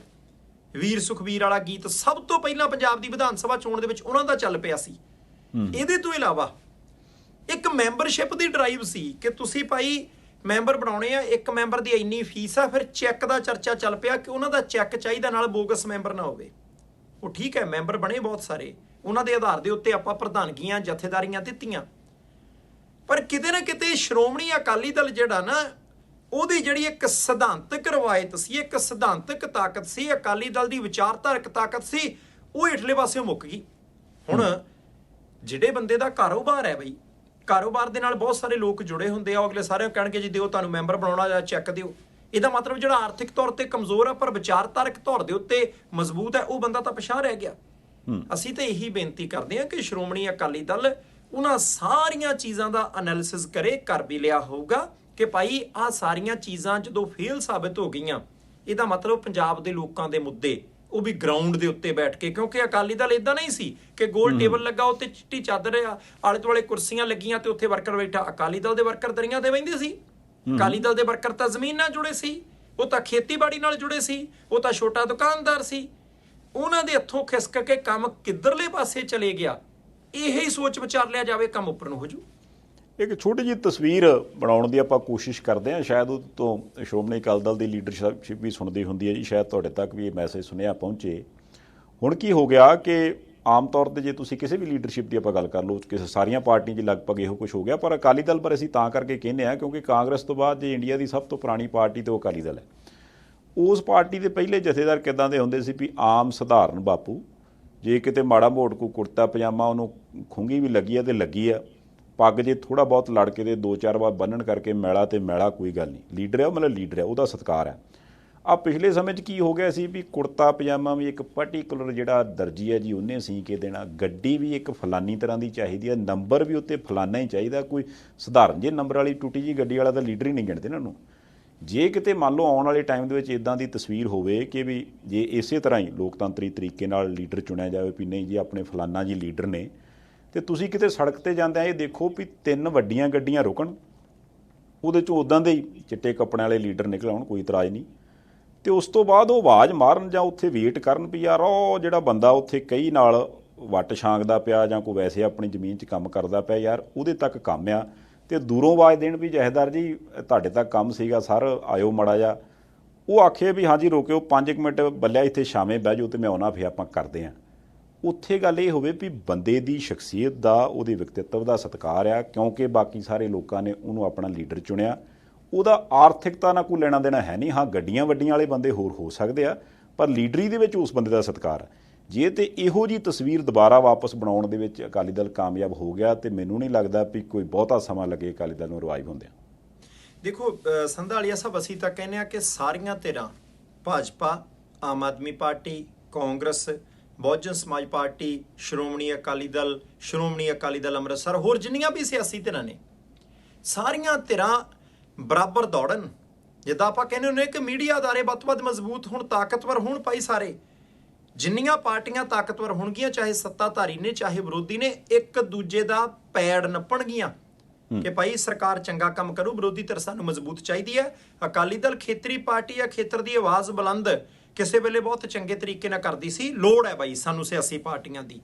ਪਰ ਦੂਸਰੇ ਪਾਸੇ ਕੁਝ ਹੋਰ ਜਿਹੜੇ ਐਲਾਨ ਸੁਖਬੀਰ ਸਿੰਘ ਬਾਦਲ ਸਾਹਿਬ ਨੇ ਕੀਤੇ ਆ, ਪ੍ਰਧਾਨ ਜਿਹੜਾ ਕਿ ਅਕਾਲੀ ਦਲ ਦਾ ਪ੍ਰਧਾਨ ਹੋਏਗਾ 5 ਸਾਲ ਦੀ ਟਰਮ ਹੋਊ, ਵੱਧ ਤੋਂ ਵੱਧ 2 ਟਰਮਾਂ ਰਹਿ ਸਕੂ, ਜਾਣੀ 10 ਸਾਲਾਂ ਬਾਅਦ ਫਿਰ ਉਹਨਾਂ ਨੂੰ ਪ੍ਰਧਾਨਗੀ ਛੱਡਣੀ ਪਊ। 5 ਸਾਲ ਦੇ ਲਈ ਪ੍ਰਧਾਨਗੀ ਫਿਰ ਕੋਈ ਹੋਰ ਕਰੂ, 5 ਸਾਲ ਦੇ ਗੈਪ ਤੋਂ ਬਾਅਦ ਉਹ ਦੁਬਾਰਾ ਆ ਜਾਣਗੇ। ਹਾਲਾਂਕਿ ਇਹਦੇ ਵਿੱਚ ਇਦਾਂ ਦੀ ਕੋਈ ਮੱਦ ਮੈਨੂੰ ਲੱਗਦਾ ਨਹੀਂ ਰੱਖੀ ਗਈ ਕਿ ਉਹ ਅਗਲਾ ਪ੍ਰਧਾਨ ਵੀ ਉਸ ਪਰਿਵਾਰ ਦੇ ਵਿੱਚੋਂ ਹੋ ਸਕਦਾ ਜਾਂ ਨਹੀਂ ਹੋ ਸਕਦਾ। ਦੂਸਰਾ ਜਿਹੜਾ ਹਰਿਆਵਲ ਦਸਤਾ ਸੀ ਨਾ, ਯੂਥ ਵਿੰਗ, ਸੰਧਾਵਾਲੀਆ ਸਾਹਿਬ, ਉਹਦੇ ਬਾਬਤ ਬੜੀ ਚਰਚਾ ਚੱਲਦੀ ਹੁੰਦੀ ਸੀ ਕਿ ਅਕਾਲੀ ਦਲ ਦੇ ਯੂਥ ਵਿੰਗ ਦੇ ਵਿੱਚ ਵੀ 50 ਦੇ ਨੇੜੇ ਤੇੜੇ ਵਾਲੇ ਬੰਦੇ ਹੈਗੇ ਆ, ਹੇਠਲੀ ਪੱਧਰ ਤੋਂ ਲੈ ਕੇ, ਪਿੰਡ ਤੋਂ ਲੈ ਕੇ ਸੂਬਾ ਦੇਸ਼ ਪੱਧਰ ਤੱਕ। ਉਹ ਹੁਣ 35 ਸਾਲ ਨਿਰਧਾਰਿਤ ਕਰ ਦਿੱਤੀ ਕਿ ਭਾਈ 35 ਸਾਲ ਦੀ ਉਮਰ ਤੱਕ ਦਾ ਲੀਡਰ ਹੀ ਅਕਾਲੀ ਦਲ ਦੇ ਯੂਥ ਵਿੰਗ 'ਚ ਹੋਊਗਾ। ਜਿਹੜਾ ਸੋਈ ਹੈ student organisation of India, Shiromani Akali Dal ਦਾ ਵਿਦਿਆਰਥੀ ਵਿੰਗ, ਉਹਦੇ ਲਈ ਉਮਰ ਹੱਦ ਵੱਧ ਤੋਂ ਵੱਧ 30 ਸਾਲ ਨਿਰਧਾਰਿਤ ਕੀਤੀ ਗਈ ਹੈ। ਇਸੇ ਤਰੀਕੇ ਫੈਡਰੇਸ਼ਨ ਦੀ ਉਮਰ ਵੀ 30 ਸਾਲ ਨਿਰਧਾਰਿਤ ਕੀਤੀ ਗਈ ਹੈ। ਤੇ ਨਾਲ ਦੀ ਨਾਲ ਇਹ ਵੀ ਕਿਹਾ ਗਿਆ ਕਿ ਇੱਕ ਪਾਰਲੀਮੈਂਟਰੀ ਬੋਰਡ ਬਣੂਗਾ, ਉਹ ਬੋਰਡ ਉਮੀਦਵਾਰਾਂ ਦੀ ਚੋਣ ਕਰੂਗਾ। ਇਹ ਬਹੁਤ ਅਹਿਮ ਹੈ, ਇਹਨੂੰ ਧਿਆਨ ਦੇਖਣਾ ਚਾਹੀਦਾ ਕਿ ਜਦੋਂ ਹੁਣ ਬਿਲਕੁਲ ਨਿਵਾਣਾ ਵਾਲੀ ਸਥਿਤੀ ਹੈ ਤੇ ਉਦੋਂ ਇਹ ਗੱਲ ਕੀਤੀ। ਪ੍ਰਧਾਨ ਸੁਖਬੀਰ ਸਿੰਘ ਬਾਦਲ ਸਾਹਿਬ ਵਿਧਾਨ ਸਭਾ ਦੀਆਂ ਚੋਣਾਂ ਤੋਂ ਪਹਿਲਾਂ ਜਿੱਥੇ ਜਾਂਦੇ ਸੀ, ਜਾ ਕੇ 5-7 ਉਮੀਦਵਾਰਾਂ ਦੇ ਨਾਮ ਅਨਾਉਂਸ ਕਰਦੇ ਸੀ ਕਿ ਸਾਡਾ ਇਸ ਹਲਕੇ ਤੋਂ ਆਹ ਉਮੀਦਵਾਰ ਹੋਏਗਾ। ਆਪਾਂ ਬਾਰ-ਬਾਰ ਜ਼ਿਕਰ ਕਰਦੇ ਸੀ ਕਿ ਅੱਧਾ ਘੰਟਾ ਪਹਿਲਾਂ ਵੀ ਜਿਹੜਾ ਬੰਦਾ ਦੂਸਰੀ ਪਾਰਟੀ ਛੱਡ ਕੇ ਸ਼੍ਰੋਮਣੀ ਅਕਾਲੀ ਦਲ 'ਚ ਆਇਆ, ਲੰਗੀਆਂ ਵਿਧਾਨ ਸਭਾ ਚੋਣਾਂ ਦੇ ਵਿੱਚ ਉਹਨਾਂ ਨੂੰ ਵੀ ਟਿਕਟਾਂ ਦਿੱਤੀਆਂ। 15 ਮਿੰਟ ਪਹਿਲਾਂ ਵੀ ਜਿਹੜਾ ਬੰਦਾ ਸ਼੍ਰੋਮਣੀ ਅਕਾਲੀ ਦਲ 'ਚ ਆਇਆ, ਉਹਨੂੰ ਸੂਬਾ ਪੱਧਰੀ ਕੋਈ ਮੀਤ ਪ੍ਰਧਾਨ, ਕੋਈ ਜਨਰਲ ਸਕੱਤਰ, ਉਹਨਾਂ ਨੂੰ ਅਨਿਲ ਜੋਸ਼ੀ ਸਾਹਿਬ ਕਿੰਨੇ ਕੁ ਦਿਨ ਪਹਿਲਾਂ ਸ਼੍ਰੋਮਣੀ ਅਕਾਲੀ ਦਲ 'ਚ ਸ਼ਾਮਲ ਹੋਏ ਸੀ, ਉਹਨਾਂ ਨੂੰ ਟਿਕਟ ਵੀ ਦਿੱਤੀ। ਜੇ ਮੈਂ ਗਲਤ ਨਹੀਂ ਤਾਂ ਅਕਾਲੀ ਦਲ ਦਾ ਮੀਤ ਪ੍ਰਧਾਨ ਵੀ ਬਣਾਇਆ। ਉਹ ਸੁਜਾਨਪੁਰ ਤੋਂ ਸੱਜਣ ਸੀ ਰਾਜਕੁਮਾਰ ਮਿਰਖਲ ਗੁਪਤਾ ਰਾਜਕੁਮਾਰ ਜੀ, ਉਹਨਾਂ ਨੂੰ ਉਸੇ ਵੇਲੇ ਟਿਕਟ ਦਿੱਤੀ। ਆ ਲੁਧਿਆਣੇ ਤੋਂ ਟਿਕਟਾਂ ਦਿੱਤੀਆਂ, ਹੋਰ ਕਈ ਬੰਦੇ ਨੇ ਆਪਾਂ ਜ਼ਿਕਰ ਕਰ ਸਕਦੇ। ਸੁਲਤਾਨਪੁਰ ਲੋਧੀਓਂ ਦਿੱਤੀ, ਰਾਤੋਂ ਰਾਤ ਟਿਕਟ ਦਿੱਤੀ। ਜਾਣੀ ਹੁਣ ਪਾਰਲੀਮੈਂਟਰੀ ਬੋਰਡ ਬਣਾਇਆ ਕਿ ਭਾਈ ਉਮੀਦਵਾਰਾਂ ਦੀ ਚੋਣ ਇਹ ਕਰੇਗਾ। ਜਾਣੀ ਕੁਝ ਨਾ ਕੁਝ ਹੱਦ ਤੱਕ ਸ਼੍ਰੋਮਣੀ ਅਕਾਲੀ ਦਲ ਦੀ ਲੀਡਰਸ਼ਿਪ ਨੇ ਮਹਿਸੂਸ ਕੀਤਾ ਕਿ ਭਾਈ ਉਹ ਤਰੀਕਾ ਠੀਕ ਨਹੀਂ ਸੀ, ਇਸ ਤਰੀਕੇ ਅੱਗੇ ਵਧੀਏ। ਚੰਗੀ ਗੱਲ ਆ। ਚਲੋ ਕੁੱਲ ਮਿਲਾ ਕੇ ਅੱਜ ਤਾਂ ਵਾਹਵਾ ਗੱਲਾਂ ਬਾਤਾਂ ਇਸੇ ਤੇ ਹੋ ਗਈਆਂ, ਪਰ ਕਿਉਂਕਿ ਗੱਲ ਵੀ ਵੱਡੀ ਸੀ, ਕਿਉਂਕਿ ਜੇ ਹਿਸਾਬ ਦੀ ਤਬਦੀਲੀ ਹੁਣ ਸ਼੍ਰੋਮਣੀ ਅਕਾਲੀ ਦਲ ਕਰਕੇ ਚੱਲਣ ਬਾਰੇ ਸੋਚ ਰਿਹਾ, ਜੇ ਸਾਰੀਆਂ ਤਬਦੀਲੀਆਂ ਕਰ ਲਈਆਂ ਜਾਣ ਤੇ ਡੈਫੀਨੇਟਲੀ ਜਿਹੜੀਆਂ ਹੁਣ ਤੱਕ ਵਰਕਰਾਂ ਦੀਆਂ ਇੱਧਰ ਉੱਧਰਲੀਆਂ ਨਾਰਾਜ਼ਗੀਆਂ ਸੀ ਸ਼ਾਇਦ ਉਹ ਦੂਰ ਹੋ ਜਾਣ। ਪਰ ਆ ਜਿਹੜੀ ਤੁਸੀਂ ਪ੍ਰਧਾਨਗੀ ਵਾਲੀ ਗੱਲ ਦੱਸੀ ਨਾ ਜੀ, ਇਹਦੇ ਤੇ ਵਿਰੋਧੀ ਫਿਰ ਉਹੀ ਗੱਲਾਂ ਕਰਨ ਲੱਗ ਪਏ। ਉਹ ਕਹਿੰਦੇ ਵੀ ਇਹ ਤਾਂ ਕਲੀਅਰ ਕੱਟ ਉਹਨਾਂ ਨੇ ਬਸ ਗੋਂਗਲੂਆਂ ਤੋਂ ਮਿੱਟੀ ਝਾੜੀ ਆ। ਉਹ ਕਹਿੰਦੇ ਵੀ 2 ਸਤੰਬਰ ਤੋਂ ਕੰਮ ਸ਼ੁਰੂ ਹੋ ਗਿਆ ਤੇ ਹੁਣ 2 ਟਰਮਾਂ ਦੇ ਲਈ ਤੇ ਸਰਦਾਰ ਸੁਖਬੀਰ ਸਿੰਘ ਬਾਦਲ ਸਾਹਿਬ ਪ੍ਰਧਾਨ ਹੋ ਗਏ। ਇਹਦਾ ਮਤਲਬ 10 ਸਾਲ ਬਾਅਦ ਜਾ ਕੇ ਹੁਣ ਅਗਲਾ ਕਿਤੇ ਪ੍ਰਧਾਨ ਦੀ ਗੱਲ ਚੱਲਣੀ ਆ, ਤੇ 10 ਸਾਲ ਬਾਅਦ ਤੱਕ ਹੋਣ ਵਾਲਿਆਂ ਨੂੰ ਕਿੰਨਾ ਕੁ ਚੇਤਾ ਰਹਿੰਦਾ ਵੀ ਸੰਵਿਧਾਨ ਕੀ ਕਹਿੰਦਾ ਤੇ ਕਿੱਦਾਂ ਹੋਊ ਤੇ ਕਿੱਦਾਂ ਨਹੀਂ ਹੋਊ, ਇਹ ਤਾਂ ਤੁਹਾਨੂੰ ਕਹਿੰਦੇ ਸਾਰਿਆਂ ਨੂੰ ਪਤਾ। ਵੀ ਵਿਰੋਧੀਆਂ ਦਾ ਕਹਿਣਾ ਵੀ ਉਹ ਕਹਿੰਦੇ ਵੀ ਜੇ ਕਰਨਾ ਸੀ ਤੇ ਹੁਣ ਤੋਂ ਹੀ ਇੱਕ ਵਾਰ ਸ਼ੁਰੂਆਤ ਕਰ ਲੈਂਦੇ ਵੀ ਆਓ ਜੀ ਇੱਕ ਵਾਰ ਪਹਿਲੇ ਪ੍ਰਧਾਨ ਦੇ ਲਈ ਆਪਾਂ ਵੋਟਾਂ ਪਾ ਲਈਏ ਤੇ ਫਿਰ ਆਪਾਂ ਨੂੰ ਪਤਾ ਲੱਗ ਜਾਊਗਾ ਵੀ ਪਹਿਲਾ ਪ੍ਰਧਾਨ ਕਿਹੜਾ। ਇਹ ਹੁਣ ਦੇਖੋ ਜੀ, ਵਿਰੋਧੀਆਂ ਦਾ ਕੰਮ ਵਿਰੋਧ ਕਰਨਾ, ਅਗਲੇ ਆਪਣੇ ਹਿਸਾਬ ਨਾਲ ਕੋਈ ਨਾ ਕੋਈ ਠਿੱਬੀ ਲਾਉਣ ਦੀ ਕੋਸ਼ਿਸ਼ ਕਰਦੇ। ਮੈਂ ਸਿਰਫ 1 ਮਿੰਟ ਸੰਧਾਵਾਲੀਆ ਸਾਹਿਬ ਇਸ ਮੁੱਦੇ ਤੇ ਲੈਣਾ। ਕੋਈ ਵੀ ਬੰਦਾ ਇਹ ਨਾ ਸਮਝੇ ਕਿ ਪੰਜਾਬ ਦੇ ਲੀਡਰ ਆਪਾਂ ਹੀ ਸਮਝ ਜਾਂਦੇ ਨਾ, ਲੋਕ ਸਮਝਾਉਂਦੇ ਆ। ਮੈਂ ਨਹੀਂ ਕਹਿੰਦਾ। ਸ਼੍ਰੋਮਣੀ ਅਕਾਲੀ ਦਲ ਦੇ ਕਿੰਨੇ ਲੀਡਰ ਨੇ? ਆ ਪਿਛਲੇ ਸਮੇਂ ਦੇ ਵਿੱਚ ਮਨਪ੍ਰੀਤ ਸਿੰਘ ਏਆਲੀ ਸਾਹਿਬ ਨੇ ਕੀ ਕਿਹਾ ਸੀ, ਇੱਕ ਲਾਈਵ ਔਨ 에ਅਰ ਲੋਕਾਂ ਦੇ ਸਾਹਮਣੇ। 2 ਅਕਾਲੀ ਦਲ ਦੇ ਲੀਡਰ ਬਿਰਸਾ ਸਿੰਘ ਬਲਟੋਆ ਸਾਹਿਬ ਵੀ ਸੀ, ਮਨਪ੍ਰੀਤ ਸਿੰਘ ਏਆਲੀ ਸਾਹਿਬ ਵੀ ਸੀ। ਇੱਕ ਅਕਾਲੀ ਦਲ ਦੇ ਵੱਡੇ ਲੀਡਰ ਨੇ ਬਲਟੋਆ ਸਾਹਿਬ, ਏਆਲੀ ਸਾਹਿਬ ਤਾਂ ਵਿਧਾਨ ਸਭਾ ਦੇ ਵਿੱਚ ਅਕਾਲੀ ਦਲ ਦੇ ਲੀਡਰ ਨੇ। ਏਆਲੀ ਸਾਹਿਬ ਕਹਿੰਦੇ ਕਿ ਜਦੋਂ ਅਸੀਂ ਲੋਕਾਂ 'ਚ ਗਏ ਸੀ ਵਿਧਾਨ ਸਭਾ ਚੋਣਾਂ ਹਾਰਨ ਤੋਂ ਬਾਅਦ, ਤਾਂ ਲੋਕਾਂ ਨੇ ਸਾਨੂੰ ਕੀ ਕੁਛ ਨਹੀਂ ਕਿਹਾ। ਲੋਕਾਂ ਨੇ ਕੀ ਕੁਛ ਨਹੀਂ ਕਿਹਾ, ਚਮਚਾ ਸ਼ਬਦ ਵੀ ਉਹਨਾਂ ਨੇ ਵਰਤਿਆ ਸੀ। ਇਹਦਾ ਮਤਲਬ ਕੀ ਹੈ ਕਿ ਜਦੋਂ ਝੁੰਦਾ ਕਮੇਟੀ ਲੋਕਾਂ 'ਚ ਗਈ, 100 ਵਿਧਾਨ ਸਭਾ ਹਲਕਿਆਂ 'ਚ ਗਈ, ਲੋਕਾਂ ਨੇ ਫਿਰ ਇਹ ਫੀਡਬੈਕ ਦਿੱਤੀ ਹੈ, ਤੇ ਜਦੋਂ ਲੋਕਾਂ ਨੇ ਇਹ ਸਾਰੀ ਫੀਡਬੈਕ ਦੇ ਦਿੱਤੀ ਆ, ਫਿਰ ਉਹਦੇ ਤੋਂ ਬਾਅਦ ਹੀ ਸਾਰੀ ਕਹਾਣੀ ਜਿਹੜੀ ਹੈ ਉਹ ਅਗਲੇ ਪਾਸੇ ਨੂੰ ਅੱਪੜੀ। ਤੇ ਜਦੋਂ ਉਹ ਕਹਾਣੀ ਅਗਲੇ ਪਾਸੇ ਨੂੰ ਅੱਪੜਦੀ ਹੈ, ਸੰਧਾਲੀਆ ਸਾਹਿਬ, ਕੰਮ ਫਿਰ ਅਗਲੇ ਪਾਸੇ ਨੂੰ ਸਾਰਾ ਜਾਂਦਾ। ਤੇ ਮੈਂ ਇੰਨੀ ਗੱਲ ਜਿਹੜੀ ਹੈ ਉਹ ਜ਼ਰੂਰ ਦੱਸਦੇ ਆ ਕਿ ਆਮ ਲੋਕ ਜਦੋਂ ਸਿਆਸਤਦਾਨਾਂ ਨੂੰ ਕਹਿ ਦਿੰਦੇ ਕਿ ਭਾਈ ਨਾ ਹੁਣ ਨਹੀਂ ਮੰਨਦੇ, ਫਿਰ ਸਿਆਸਤਦਾਨ ਉਧਰਲੇ ਪਾਸੇ ਨੂੰ ਜਿਹੜਾ ਉਹ ਤੁਰ ਪੈਂਦੇ ਆ, ਨਹੀਂ ਤਾਂ ਕੰਮ ਦੂਜੇ ਪਾਸੇ ਜਾਂਦਾ। ਤੇ ਇੱਕ ਗੱਲ ਜਿਹੜੀ ਹੈ ਆਖਰੀ ਇਸ ਮੁੱਦੇ ਤੇ ਹੋਰ, ਜਗਮੀਤ ਸਿੰਘ ਬਰਾੜ ਸਾਹਿਬ ਨੂੰ ਪੁੱਛਿਆ, ਉਹਨਾਂ ਨੇ ਝੰਡਾ ਬੁਲੰਦ ਕੀਤਾ ਸਭ ਤੋਂ ਪਹਿਲਾਂ ਕਿ ਬਰਾੜ ਸਾਹਿਬ ਦੇਖੋ ਜੀ, ਹੁਣ ਤਾਂ ਤੁਹਾਡੀਆਂ ਬਹੁਤੀਆਂ ਮੰਗਾਂ ਜਿਹੜੀਆਂ ਤੁਸੀਂ ਚਿੱਠੀ 'ਚ ਲਿਖ ਕੇ ਕੀਤੀਆਂ ਸੀ, ਉਹ ਮੰਗਾਂ ਵੀ ਅਕਾਲੀ ਦਲ ਦੇ ਵਿੱਚ ਜਿਹੜੀਆਂ ਉਹ ਅਪਲਾਈ ਹੋਣ ਲੱਗ ਪਈਆਂ। ਫਿਰ ਕਿਵੇਂ? ਉਹ ਕਹਿੰਦੇ ਜੀ ਅਸੀਂ ਕੁਝ ਲੋਕ 10-12 ਸੱਜਣ ਲੀਡਰ ਅਕਾਲੀ ਦਲ ਦੇ, ਅਸੀਂ ਆਪਸ ਦੇ ਵਿੱਚ ਬੈਠਾਂਗੇ ਬੜੀ ਜਲਦੀ, ਅਸੀਂ ਫਿਰ ਆਪਸ ਦੇ ਵਿੱਚ ਵਿਚਾਰ ਕਰਾਂਗੇ ਤੇ ਉਹਦੇ ਤੋਂ ਬਾਅਦ ਹੀ ਮੈਂ ਇਸ ਮੁੱਦੇ ਦੇ ਉੱਤੇ ਕੋਈ ਟਿੱਪਣੀ ਕਰ ਸਕਾਂਗਾ, ਉਹ ਕਰਨ ਦੀ ਹਾਲਤ ਦੇ ਵਿੱਚ ਹੋਵਾਂਗਾ। ਹੁਣ ਅਜੇ ਇਹਦਾ ਮਤਲਬ ਕਿ ਇੱਕ ਧਿਰ ਹੈਗੀ ਹੈ ਜਿਹੜੀ ਅਜੇ ਵੀ ਇਸ ਮੁੱਦੇ ਦੇ ਉੱਤੇ ਕੁਝ ਨਾ ਕੁਝ, ਕਿਉਂਕਿ ਕਿਹਾ ਸੀ ਨਾ ਕਿ ਅਸਤੀਫੇ ਦੇ ਦਈਏ ਸਾਰੇ ਜਣੇ, ਅਸੀਂ ਇਹ ਜਥੇਦਾਰ ਸਾਹਿਬ ਦੇ ਕੋਲੇ ਰੱਖ ਦਈਏ ਜਾ ਕੇ, ਸਾਰੀ ਲੀਡਰਸ਼ਿਪ ਅਸਤੀਫੇ ਦੇ ਦਈਏ। ਇਹਦਾ ਮਤਲਬ ਕਿ ਬਹੁਤ ਸਾਰੀਆਂ ਤਬਦੀਲੀਆਂ ਪਰ ਇਹਦੇ ਬਾਵਜੂਦ ਵੀ ਕੁਝ ਨਾ ਕੁਝ ਧੁਖੂਗਾ ਜੇ ਜ਼ਰੂਰ। ਤੇ ਉਹ ਤਾਂ ਹੈ ਹੀ ਹੈ, ਪਰ ਚਲੋ ਕੋਸ਼ਿਸ਼ ਉਹਨਾਂ ਨੇ ਆਪਣੇ ਵੱਲੋਂ ਕੀਤੀ ਆ। ਅਗਲੀ ਖਬਰ ਦੀ ਗੱਲ ਕਰਾਂ ਤੇ ਇੱਕ ਬੜੀ ਵੀਡੀਓ ਵਾਇਰਲ ਹੈ। ਉਸ ਵੀਡੀਓ ਦੇ ਵਿੱਚ ਹੈ ਤਾਂ ਉਹ CCTV ਦੀ ਵੀਡੀਓ, ਤੇ ਉਸ ਵੀਡੀਓ ਦੇ ਵਿੱਚ ਜੋ ਹੁਣ ਤੱਕ ਕਿਹਾ ਜਾ ਰਿਹਾ ਕਿ ਵੀ ਮੌਜੂਦਾ ਸਰਕਾਰ ਦੇ ਵਿੱਚ MLA ਬੀਬੀ ਬਲਜਿੰਦਰ ਕੌਰ ਹੁਰੀ ਨੇ ਤੇ ਨਾਲ ਉਹਨਾਂ ਦੇ ਪਰਿਵਾਰ ਦੇ ਮੈਂਬਰ ਨੇ, ਉਹਨਾਂ ਦੇ ਆਪਣੇ ਘਰ ਦਾ ਉਹ ਵਿਹੜਾ ਕਹਿੰਦੇ ਦੱਸਿਆ ਜਾ ਰਿਹਾ, ਤੇ ਉਹਨਾਂ ਨੂੰ ਉਹਨਾਂ ਦੇ ਆਪਣੇ ਹੀ ਪਤੀ ਵੱਲੋਂ ਜਿਹੜਾ ਉਹ ਮਾਰਿਆ ਗਿਆ ਥੱਪੜ ਹੈ ਉਹਦੇ ਵਿੱਚ ਕੈਪਚਰ ਹੁੰਦਾ। ਤੇ ਉਹਦੇ ਤੋਂ ਬਾਅਦ ਸਾਰੇ ਪਾਸੇ ਰੌਲਾ ਰੱਪਾ ਪੈ ਜਾਂਦਾ ਕਿ ਦੇਖੋ ਜੀ ਆਹ ਇਸ ਵਕਤ ਦੇ ਕੀ ਹਾਲਾਤ ਨੇ ਕਿ ਇੱਕ MLA ਇੰਨੇ ਲੱਖ ਲੋਕਾਂ ਵੱਲੋਂ ਵੋਟਾਂ ਪਾ ਕੇ ਚੁਣਿਆ ਗਿਆ ਕੋਈ ਨੁਮਾਇੰਦਾ ਹੋਵੇ ਤੇ ਉਹਦੇ ਨਾਲ ਜਿਹੜਾ ਸਲੂਕ ਆ ਉਹ ਕਿਹੋ ਜਿਹਾ ਕੀਤਾ ਜਾ ਰਿਹਾ। ਉਸ ਵੀਡੀਓ ਦੀ ਬੜੀ ਚਰਚਾ ਬਾੜ ਸਾਹਿਬ। ਦੇਖੋ ਸੰਧਾਲੀਆ ਸਾਹਿਬ, ਇਹ ਗੱਲ ਤਾਂ ਪਹਿਲੀ ਗੱਲ ਹੈ ਕਿ ਇਸ ਗੱਲ ਦੇ ਵਿੱਚ ਨਾ ਤਾਂ ਬੀਬੀ ਬਲਜਿੰਦਰ ਕੌਰ ਜੀ ਜਿਹੜੇ MLA ਨੇ ਤਲਵੰਡੀ ਸਾਬੋ ਤੋਂ, ਉਹਨਾਂ ਨੇ ਕੋਈ ਟਿੱਪਣੀ ਕੀਤੀ ਹੈ, ਨਾ ਕੋਈ ਸ਼ਿਕਾਇਤ ਦਰਜ ਕਰਾਈ ਹੈ, ਇੱਕ ਸ਼ਬਦ ਨਹੀਂ ਉਹਨਾਂ ਨੇ ਬੋਲਿਆ, ਤੇ ਨਾ ਉਹਨਾਂ ਦੇ ਜਿਹੜੇ ਪਤੀ ਨੇ, ਨਾ ਉਹਨਾਂ ਨੇ ਇਸ ਮੁੱਦੇ ਤੇ ਕੋਈ ਸ਼ਬਦ ਬੋਲਿਆ। ਇਹ ਵੀ ਮੰਨਿਆ ਜਾ ਰਿਹਾ ਕਿ ਮਹੀਨਾ ਡੇਢ ਮਹੀਨਾ ਪੁਰਾਣੀ ਗੱਲ ਹੈ, ਪਰ ਤੁਸੀਂ ਇਹ ਦੇਖੋ, ਪਹਿਲੀ ਗੱਲ ਅਸੀਂ ਆਸ ਅਰਦਾਸ ਕਰਦੇ ਹਾਂ ਕਿ ਘਰਾਂ 'ਚ ਪਰਿਵਾਰਾਂ 'ਚ ਇਤਫਾਕ ਰਹਿਣਾ ਚਾਹੀਦਾ। ਦੂਸਰੀ ਗੱਲ ਹੈ ਕਿ ਭਾਈ ਉਹ ਕਿਹੜੇ ਲੋਕ ਨੇ ਜਿਹੜੇ CCTV ਕੈਮਰੇ ਦੀ, ਕਿਉਂਕਿ ਆਪਦੇ ਘਰ ਦਾ ਹੀ ਕੈਮਰਾ ਹੋਣਾ, ਫੁਟੇਜ ਲੀਕ ਕਰ ਦਿੰਦੇ ਆ, ਕਿੰਨੇ ਕੁ ਸਿਆਣੇ ਨੇ ਉਹ ਲੋਕ। ਤੀਸਰੀ ਗੱਲ, ਬੀਬੀ ਬਲਜਿੰਦਰ ਕੌਰ ਹੋਰੀ, ਕਿਉਂਕਿ ਹੁਣ ਵਿਮਨ ਕਮਿਸ਼ਨ ਦੀ ਚੇਅਰਪਰਸਨ ਹੈ ਬੀਬੀ ਮਨੀਸ਼ਾ ਘਲਾਟੀ, ਉਹਨਾਂ ਨੇ ਵੀ ਇਸ ਮਸਲੇ ਦਾ ਨੋਟਿਸ ਲਿਆ। ਪੰਜਾਬ ਸਰਕਾਰ ਦੇ ਵਿੱਚ ਇੱਕ ਮੰਤਰੀ ਨੇ ਬੀਬੀ ਜੀ, ਉਹ ਕਹਿੰਦੇ ਜੀ ਮੈਂ ਮੁੱਖ ਮੰਤਰੀ ਸਾਹਿਬ ਨਾਲ ਗੱਲ ਕਰੂੰ, ਭਾਵੇਂ ਕੋਈ ਸ਼ਿਕਾਇਤ ਨਹੀਂ ਆਈ, ਭਾਵੇਂ ਕਿਸੇ ਨੇ ਸਾਡੇ ਨਾਲ ਗੱਲ ਨਹੀਂ ਕੀਤੀ, ਪਰ ਇਹ ਗੱਲ ਬੜੀ ਗਲਤ ਹੈ। ਹੁਣ ਤੁਸੀਂ ਦੇਖੋ ਕਿ ਘਰਾਂ ਦੇ ਵਿੱਚ ਝਗੜੇ ਹੋ ਜਾਂਦੇ, ਮਾਰਨ ਵਾਲੀ ਗੱਲ ਤਾਂ ਕੁੱਟਣ ਵਾਲੀ ਗੱਲ, ਇਦਾਂ ਦੀ ਗੱਲ ਨਹੀਂ, ਸ਼ਾਂਤੀ ਨਾਲ ਬੈਠ ਕੇ ਨਜਿੱਠਣੇ ਜਿਹੜੇ ਆ ਉਹ ਬਹੁਤ ਜ਼ਰੂਰੀ ਨੇ। ਆਪਾਂ ਇਸ ਮਸਲੇ ਨੂੰ ਉਛਾਲਣਾ ਵੀ ਨਹੀਂ ਚਾਹੁੰਦੇ, ਪਰ ਇਹ ਬਹੁਤ ਜ਼ਰੂਰੀ ਹੈ ਕਿ ਭਾਈ ਖਿਆਲ ਰੱਖ ਕੇ ਅਗਲੇ ਪਾਸੇ ਨੂੰ ਤੁਰੀਏ। ਜਦੋਂ ਘਰਾਂ ਦੇ ਵਿੱਚ ਝਗੜੇ ਹੁੰਦੇ ਆ ਨਾ ਸੰਧਾਲੀਆ ਸਾਹਿਬ, ਫਿਰ ਤਰੱਕੀਆਂ ਨਹੀਂ ਹੁੰਦੀਆਂ। ਫਿਰ ਹੁਣ ਬੀਬੀ ਬਲਜਿੰਦਰ ਕੌਰ ਹੋਰੀ ਵੀ ਲੋਕਾਂ ਦੇ ਮਸਲੇ ਨਜਿੱਠਣੇ ਆ, ਜੇ ਮਨ ਦੇ ਉੱਤੇ ਬੋਝ ਰਹੂਗਾ, ਆਮ ਬੰਦਾ ਵੀ ਹੈ, ਭਾਵੇਂ ਕੋਈ ਫੈਕਟਰੀ 'ਚ ਕੰਮ ਕਰਦਾ ਹੈ, ਕੋਈ ਪੱਤਰਕਾਰ ਹੈ, ਕੋਈ ਸਕੂਲ ਦੇ ਵਿੱਚ ਪੜਾਉਂਦਾ ਹੈ, ਕੋਈ ਕਲਰਕ ਲੱਗਿਆ, ਜੇ ਘਰ ਦੇ ਵਿੱਚ ਝਗੜਾ ਹੋਊਗਾ ਤਾਂ ਧਿਆਨ ਹੀ ਨਹੀਂ ਕੇਂਦਰਿਤ ਕਰ ਸਕੂਗਾ, ਆਊਟਪੁੱਟ ਕੀ ਨਿਕਲਣੀ ਹੈ। ਬਿਲਕੁਲ ਸਹੀ ਗੱਲ। ਸੋ ਇਹ ਅਸੀਂ ਆਸ ਉਮੀਦ ਕਰਦੇ ਹਾਂ ਵੀ ਜੋ ਵੀ ਮਸਲਾ ਹੈ ਉਹਨੂੰ ਨਜਿੱਠ ਲਿਆ ਜਾਵੇ, ਪਰ ਜੋ ਕੁਝ ਉਸ ਵੀਡੀਓ ਦੇ ਵਿੱਚ ਨਜ਼ਰ ਆਉਂਦਾ ਉਹਨੂੰ ਕਿਸੇ ਵੀ ਤਰ੍ਹਾਂ ਨਾਲ ਸਹੀ ਨਹੀਂ ਕਿਹਾ ਜਾ ਸਕਦਾ। ਹਾਲਾਂਕਿ ਉਹ ਜਿਵੇਂ ਉੱਥੇ ਆਸੇ-ਪਾਸੇ ਮੋਹਤਬਾਰ ਬੰਦੇ ਵੀ ਨੇ, ਉਹ ਜਿਵੇਂ ਕਿਸੇ ਕੋਈ ਪੰਚਾਇਤ ਵਗੈਰਾ ਇਕੱਠੀ ਹੋਈ ਹੁੰਦੀ ਹੈ ਉਹਦੇ ਦੌਰਾਨ ਇਹ ਸਾਰਾ ਕੁਝ ਹੋਇਆ ਵਾਪਰਿਆ ਦੱਸਿਆ ਜਾ ਰਿਹਾ। ਉਹ ਜੋ ਵੀ ਹੈ ਉਹ ਸਾਰੇ ਕੁਝ ਦੀ ਜਾਂਚ ਜ਼ਰੂਰ ਹੋਣੀ ਚਾਹੀਦੀ ਹੈ। ਸਹੀ ਨੂੰ ਸਹੀ ਤੇ ਗਲਤ ਨੂੰ ਗਲਤ ਕਹਿਣ ਦਾ ਸਮਾਂ ਆਉਣਾ ਚਾਹੀਦਾ। ਦੂਜੀ ਗੱਲ ਬਾਠ ਸਾਹਿਬ ਇਹ ਆ ਕਿ ਵੀ ਭਗਵੰਤ ਸਿੰਘ ਮਾਨ ਹੋਰੀ ਮੁੱਖ ਮੰਤਰੀ ਪੰਜਾਬ, ਉਹਨਾਂ ਦੀ ਮੁਲਾਕਾਤ ਹੁੰਦੀ ਹੈ ਜਥੇਦਾਰ ਸਾਹਿਬ ਨਾਲ, ਕਾਰਜਕਾਰੀ ਸ੍ਰੀ ਅਕਾਲ ਤਖਤ ਸਾਹਿਬ ਦੇ ਜਥੇਦਾਰ ਨੇ ਗਿਆਨੀ ਹਰਪ੍ਰੀਤ ਸਿੰਘ ਹੋਰੀ। ਉਸ ਮੁਲਾਕਾਤ ਨੂੰ ਬੜਾ ਅਹਿਮ ਨਜ਼ਰੀਏ ਨਾਲ ਦੇਖਿਆ ਜਾ ਰਿਹਾ। ਹਾਲਾਂਕਿ ਬਹੁਤਾ ਕਰਕੇ ਦਾ ਚਰਚਾ ਇਹੀ ਹੈ ਕਿ ਭਾਈਚਾਰਕ ਸਾਂਝ ਜਿਹੜੀ ਕਿ ਪੰਜਾਬ ਦੇ ਵਿੱਚ ਬੜਿਆਂ ਸਾਲਾਂ ਤੋਂ, ਦਹਾਕਿਆਂ ਤੋਂ ਚੱਲਦੀ ਆ ਰਹੀ ਆ, ਉਹਨੂੰ ਕੋਈ ਇੱਧਰ ਉੱਧਰ ਹਿਲਜੁਲ ਨਾ ਹੋਵੇ, ਇਸ ਕਰਕੇ ਉਹ ਜਿਹੜੀ ਮੀਟਿੰਗ ਉਹ ਕੀਤੀ ਗਈ ਆ, ਉਹਦੇ ਬਾਰੇ ਮੈਂ ਆਨਾ ਵੀ ਥੋੜ੍ਹੀ ਜਿਹੀ ਗੱਲਬਾਤ ਕਰ ਲਈਏ। ਸੰਧਾਵਾਲੀਆ ਸਾਹਿਬ, ਕਈ ਵਾਰੀ ਨਾ ਅਚਾਨਕ ਮੁਲਾਕਾਤਾਂ ਵੀ ਹੋ ਜਾਂਦੀਆਂ ਆ, ਲੀਡਰਾਂ ਦੀਆਂ ਅਚਾਨਕ ਮੁਲਾਕਾਤਾਂ ਹੋ ਜਾਂਦੀਆਂ, ਮੀਡੀਆ ਦੇ ਵਿੱਚ ਉਹ ਗੱਲਾਂ ਵੱਡੀਆਂ ਹੋ ਜਾਂਦੀਆਂ ਕਿ ਪਤਾ ਨਹੀਂ ਅੰਦਰ ਕੀ ਕੁਝ ਕੀਤਾ ਗਿਆ। ਕਈ ਵਾਰੀ ਇੱਕ ਬੰਦਾ ਇੱਕ ਦਫ਼ਤਰ 'ਚੋਂ ਨਿਕਲਦਾ ਹੁੰਦਾ, ਦੂਸਰਾ ਬੰਦਾ ਦਫ਼ਤਰ 'ਚ ਵੜਦਾ ਹੁੰਦਾ, ਹੱਥ ਤਾਂ ਮਿਲਾਉਣਾ ਹੀ ਹੁੰਦਾ, ਦੋਨੋਂ ਸ਼ਖਸੀਅਤਾਂ ਕਿਹੜਾ ਜਾਣਦੀਆਂ ਨਹੀਂ ਹੁੰਦੀਆਂ। ਇਦਾਂ ਹੀ ਭਗਵੰਤ ਮਾਨ ਸਾਹਿਬ ਮੁੱਖ ਮੰਤਰੀ ਸਾਹਿਬ ਦੀ ਜਦੋਂ ਗਿਆਨੀ ਹਰਪ੍ਰੀਤ ਸਿੰਘ ਜੀ ਜਥੇਦਾਰ ਸਾਹਿਬ ਨੇ ਕਾਰਜਕਾਰੀ ਸ਼੍ਰੀ ਅਕਾਲ ਤਖਤ ਸਾਹਿਬ ਦੇ ਉਹਨਾਂ ਨਾਲ ਮੁਲਾਕਾਤ ਦੇ ਚਰਚੇ ਨੇ, ਜਦੋਂ ਭਗਵੰਤ ਮਾਨ ਸਾਹਿਬ ਨੂੰ ਪੁੱਛਿਆ ਗਿਆ, ਉਹ ਕਹਿੰਦੇ ਜੀ ਮੈਂ ਤਾਂ ਪਰਿਵਾਰ ਦੇ ਨਾਲ ਮੱਥਾ ਟੇਕਣ ਆਇਆ ਸੀ ਤੇ ਜਿਹੜੇ ਜਥੇਦਾਰ ਸਾਹਿਬ ਇੱਥੇ ਹੀ ਸੀ, ਉਹਨਾਂ ਨੇ ਫਿਰ ਕਿਹਾ ਤੇ ਮੈਂ ਫਿਰ ਮਿਲ ਕੇ ਆਇਆ। ਭਾਈਚਾਰਕ ਸਾਂਝ ਕਿਵੇਂ ਪੰਜਾਬ 'ਚ ਕਾਇਮ ਰੱਖੀ ਜਾਵੇ, ਕੀ ਕੁਝ ਕਰਨਾ ਚਾਹੀਦਾ, ਕਹਿੰਦੇ ਜੀ ਉਸ ਮੁੱਦੇ ਤੇ ਚਰਚਾ ਹੋਈ ਆ। ਬਹੁਤ ਚੰਗੀ ਗੱਲ ਹੈ।